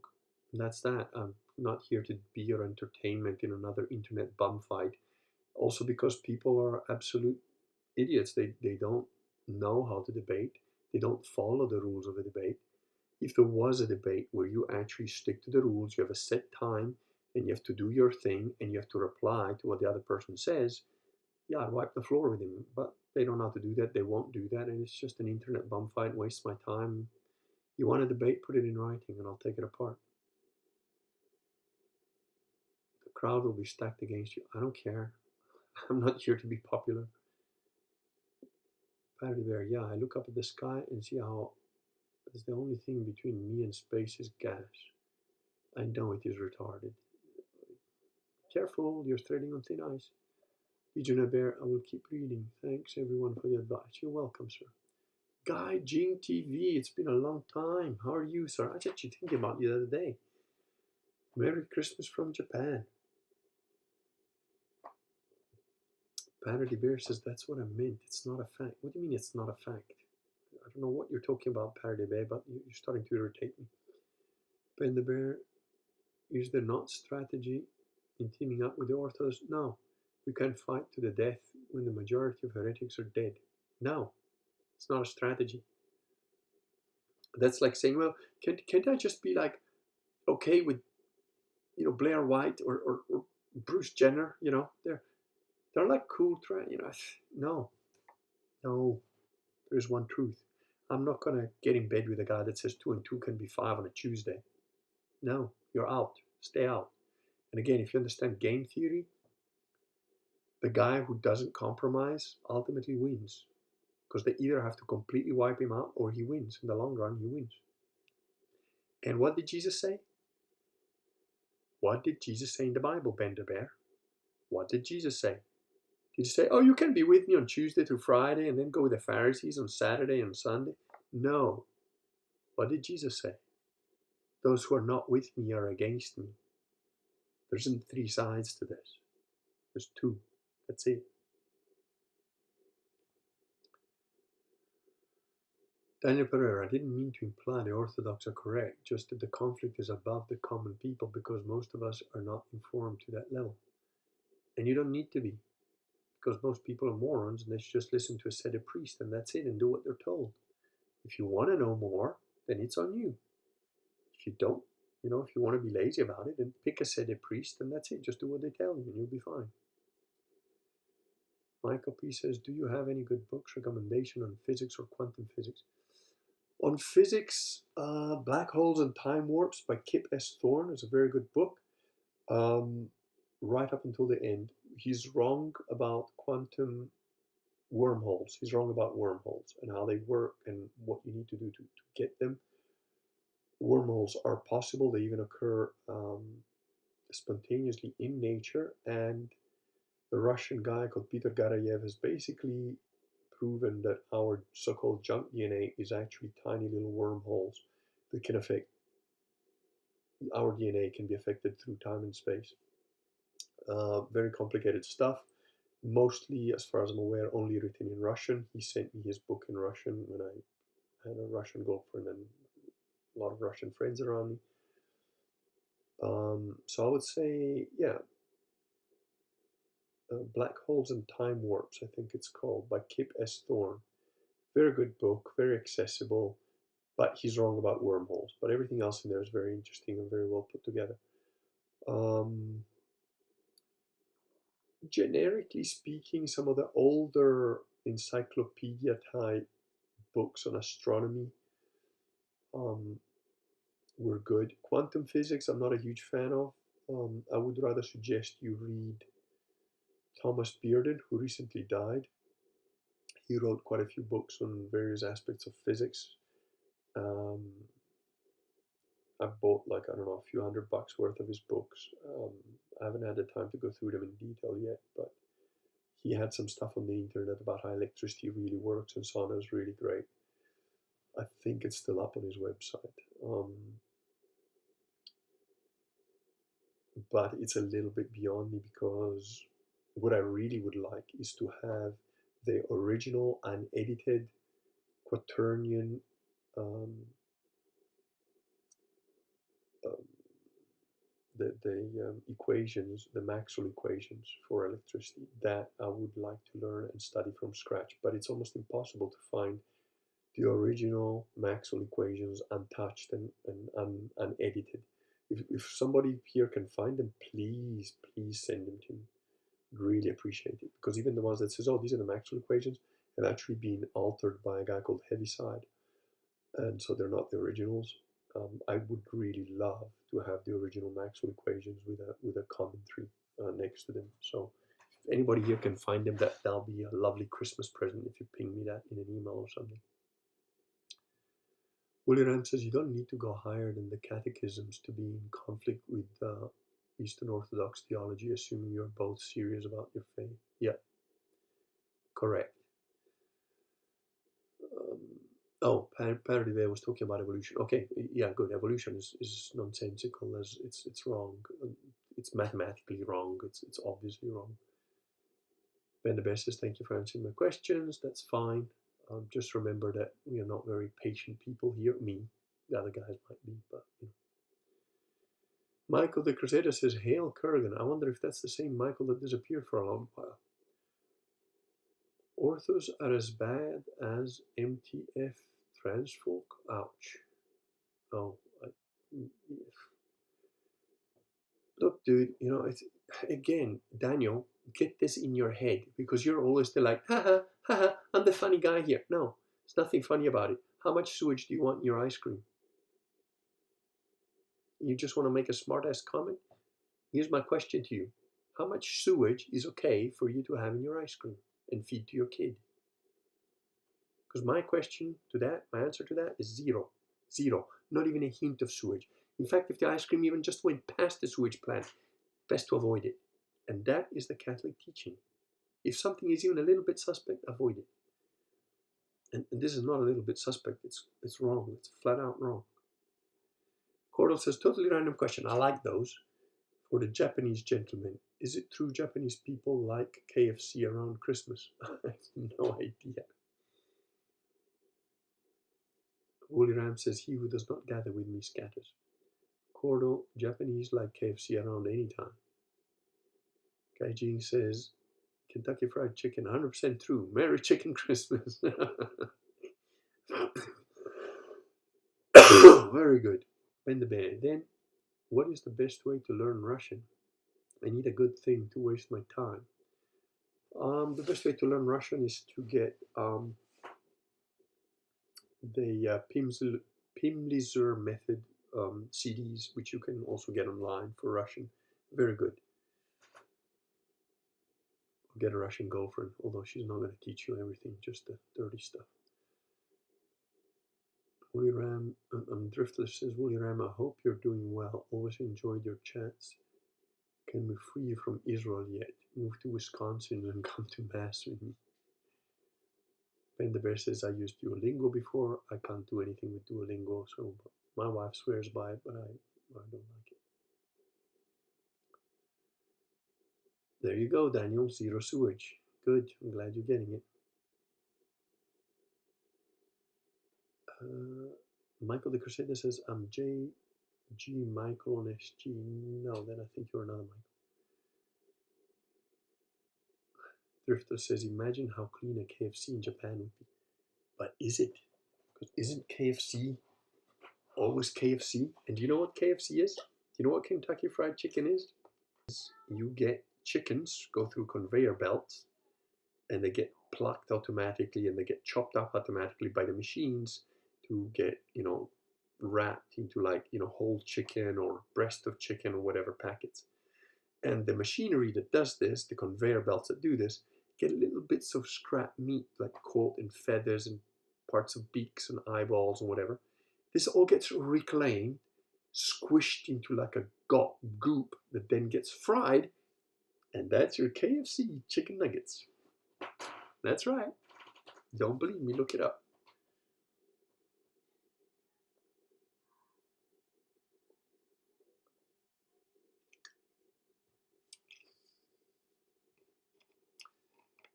Wooly Ram says, speaking of things that are slightly off, if you live in the USA, be careful of Bishop Sanborn's crowd. They are falling into error. They are indeed quite deep. Legion Bear, Kurgan, prayers for the cough. Prayers for my old friend. Dan says, Merry Christmas to all of I don't see you. Gotta go. Good night. Good night, Legion of Air, and thank you for listening. You know, Legion of Air is quite a hard-headed guy, but he actually does listen. So I respect that. That's quite cool. Driftless says, Woolly Ram, I've seen some rumbling about that. Yeah. Basically, what Bishop Sanborn has done is once again remove the sacraments from the British people, remove the guy that he had put in charge as he's the go-getter, and we're going to get rid of this other guy who did things faithfully for years, and we're just going to put this other guy. And this other guy was a complete gamma, and now that other guy didn't quite achieve what Bishop Sanborn wanted, being a businessman more than a bishop. And so he's removed that guy who had to send out an email to everybody saying, oh, well, I'm sorry, but I've just got told to go in the corner and I don't know why. Which was all predictable. And I told Bishop Sanborn this in an email like 3 years ago. And, chickens coming home to roost. That's what happens when you don't follow canon law. And Bishop Sanborn is not following canon law. He's claiming jurisdiction where he doesn't have any. There's no pope, so no bishop has any jurisdictions over anything. And he's pretending that he has. And he is blackmailing essentially the parishioners in the UK by refusing to offer them sacraments until they do what he wants and the way he wants. And he's very much about the money. Bishop Sanborn is a clergyman of power rather than piety. So while I don't personally have anything necessarily against a clergyman of power, especially in these times, because you do need money, you do need things in order to make things happen, to create seminaries, to create churches, you need to do stuff. So I get that, but not by breaking canon law. That's a big no-no. And as soon as you start to deviate there, you go off the path. Plus, if you go on my blog, there are the errors of Bishop Sanborn, because he's also said that the genetic serum, which is created with aborted fetus cells, is fine to take. It's not. It's not a vaccine, and he thinks it's a vaccine, and he thinks it's fine. It's not. If you're a Catholic, you absolutely will not and should not take anything that's been created with aborted fetus cells. So he's got many, many errors to his name, and they seem to be increasing. So Paddy Bear starts to quote the Bible, I think, and God made the firmament and divided the waters which were under. Oh, okay, you're being an idiot. You don't know what firmament means. You don't know what waters means. And you're trying to read that in English, just like American English, like Jesus spoke it. No. Be quiet. Enough of this absolute stupidity that is the flat earth, or you will be banned. I've told you. I've given you plenty of warnings. Any more of this rubbish, and you're going to get your ass kicked out. And he goes on and on. Okay, Patty the Bear, you're at number 16. One more comment on flat earth shit. I don't care where it comes from. You're out. Permanent. There is no coming back after you get banned. People are wishing good night to Legionnaire Bear, and as did I. Gaijin says, second time I got the Kurgan to laugh. Everything is cleaner in Japan. By the way, it is. It is. I remember when I went to Japan in the early 90s with the karate team, and we were on their subway, their metro. And one of my karate instructor goes, look at this, it's so clean, not even a graffiti anywhere. And I was like standing next to him, and he goes, yeah, people who do that should be like lined up on a wall and shot. And he looked at me like in shock, and he goes, what? People who do graffiti, just line them up on a wall and shoot them. Because you would actually line people up against the wall and shoot them for doing graffiti. I said, well, only the first couple of dozen. After you do that, the other ones will stop. And he just looked at me for a bit and goes, your politics are slightly to the right of Genghis Khan's, aren't they? I guess he was right.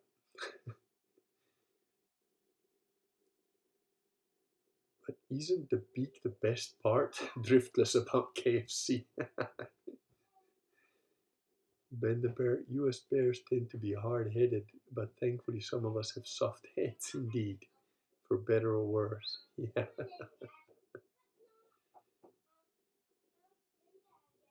Um, Woolly Ram says Bishop Sanborn and his crowd are also failing for the Catholicism theory. Yeah. Well, yeah. Depends what you mean by that, but okay. Amen. Don't get jabbed. Indeed. Patty the Bear. Wait, is this real Bible verses or is someone lying to me? It's like 10 of my Google accounts were never here. I don't care who you are, dude. Stop spouting flat earth bullshit and understand the Bible wasn't written in American English. You don't know what the firmament means.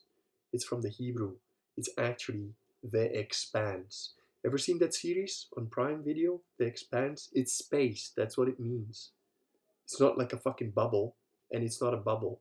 Retards. Owen don't.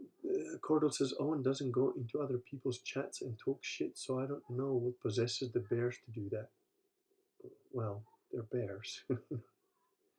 I have to run. God bless you all. Good night. Good night, Driftless, and happy Christmas if I don't speak before then. Woolly Ram says people always give me weird looks when I advocate for public corporal punishment. No, that is the way to go. 1 second, the little dude's losing his mind here.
Okay.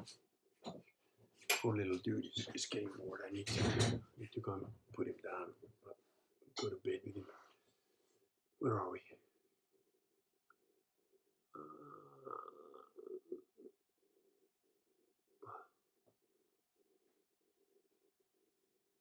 Congrats, you caught up to me. The end of the chat. Yeah.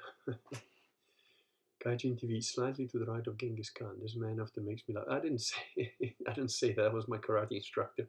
Who was a pretty harsh dude. He was a very good judge actually. Very good in the fights in the kumite. He was spot on. He always spotted exactly what was really going on. Patty the Bear says when people look at 9/11, think planes did it. Okay, yeah, you're out. Good. You're out because you're about to get banned. Fucking idiot. Public beatings are more humane than sticking people in these evil prisons we have now. Yeah, they are. And they work. Ben the Bear says, Cordell Mitchell, yes, I will tell that to our lawyer.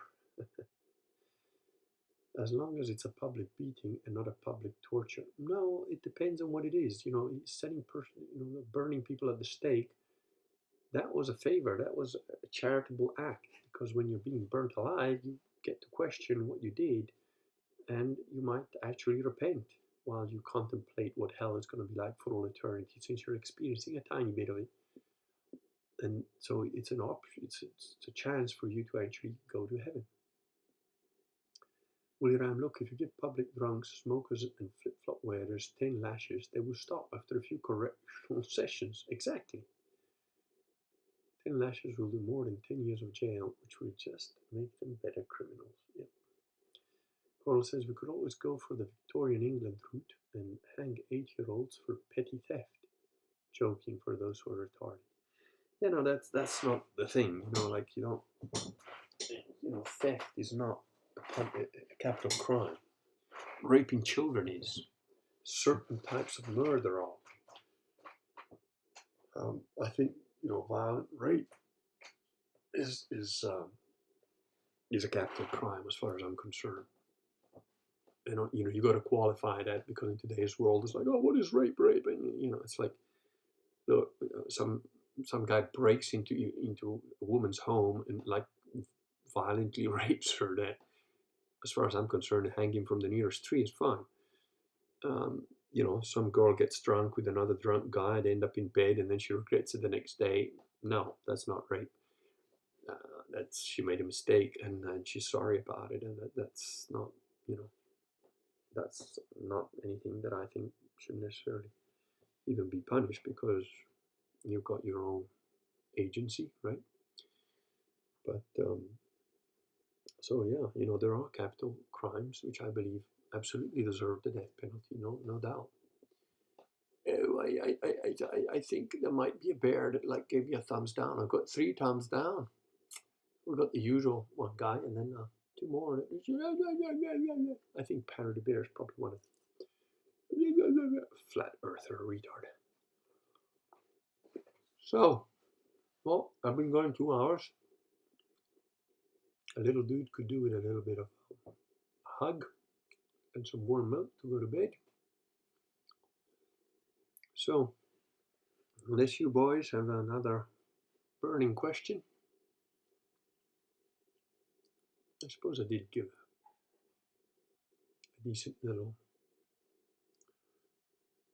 summary, maybe, of some part of my 20s. East Scorpio has been very quiet. I'm thinking he might not actually be there listening to every word I'm saying. I'm saddened by this fact. Oh, there was some one of the loyal henchmen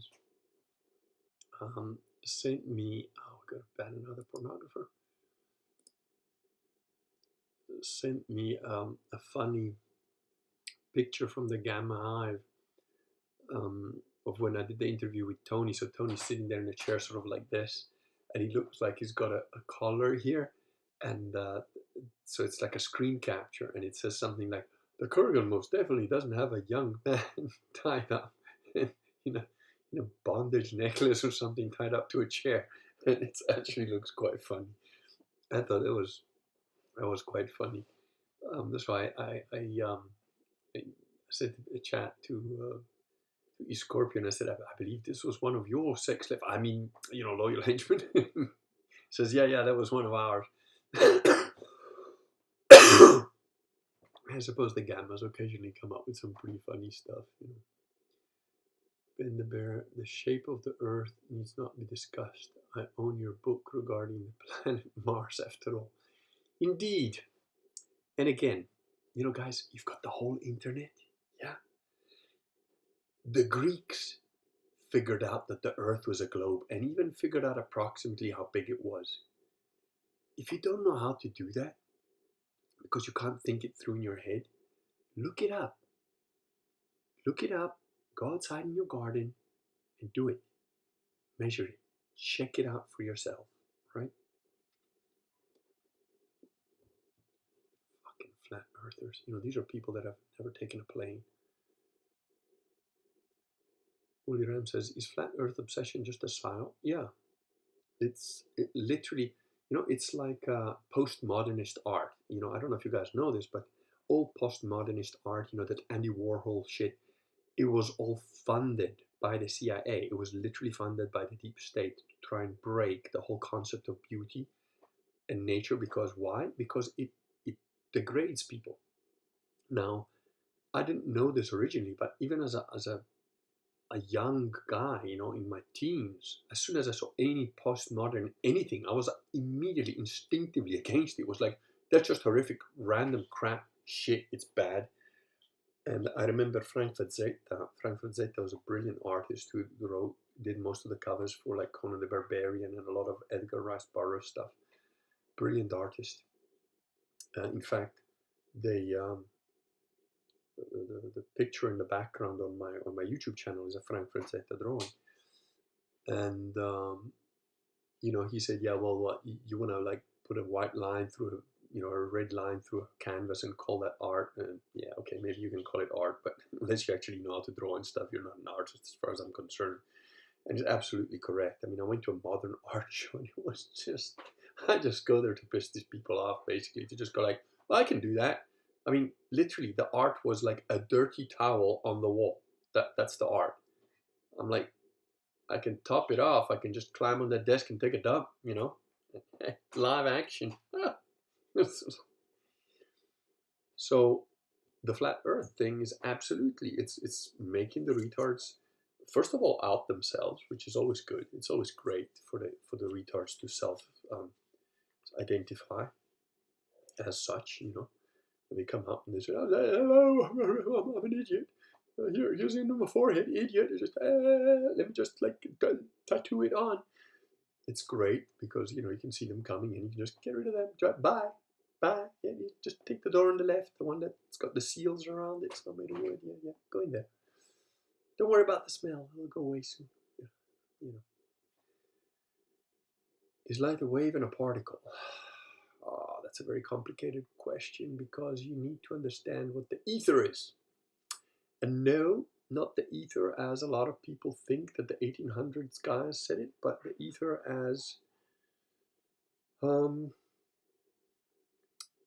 Harold Aspden wrote about it in one of his books, which I believe is on the website that one of the loyal henchmen put up, haroldaspden.com, if I remember right, or .org.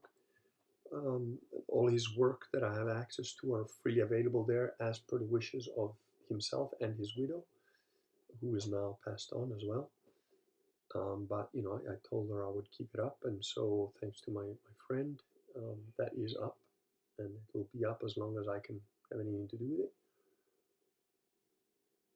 Andy Warhol is the worst. He's not an artist. He was a CIA plant, and he's a ticket taker.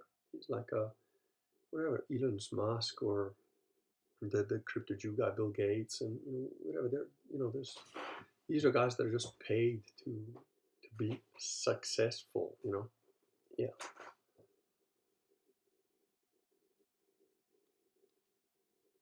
Get a child's telescope and look at the moon. Exactly, which is exactly what I did when I was in my teens. My uncle sent me a very cheap telescope, and you could see the mountains and the moon. You can see it moving. You can see the shadows on it. It's not hard. It's not difficult. Modern art is a psyops, money laundering, etc. Yep. Anyone else feel like tomato soup? No, I find tomato soup disgusting. But guys, I've been going for 2 hours 10. It's 4 in the morning. I'm gonna put my little dude to bed as well because he's been running around. I'm gonna say good night, and if I don't have another live stream before Christmas, a very, very happy Christmas to all of you, and a very good start to the new year. And I'll see you again when I see you soon, hopefully. Thank you very much for being here and all the questions and so on. And I sincerely and truly wish that God blesses every one of you and shows you the right path to those of you who are still seeking it, including that poor moron that believes the earth is flat and has been brainwashed by a con man. So good luck to all of you, and like I said, Merry Christmas, Happy New Year to everyone. every one of you, and may God bless every single one of you and your families.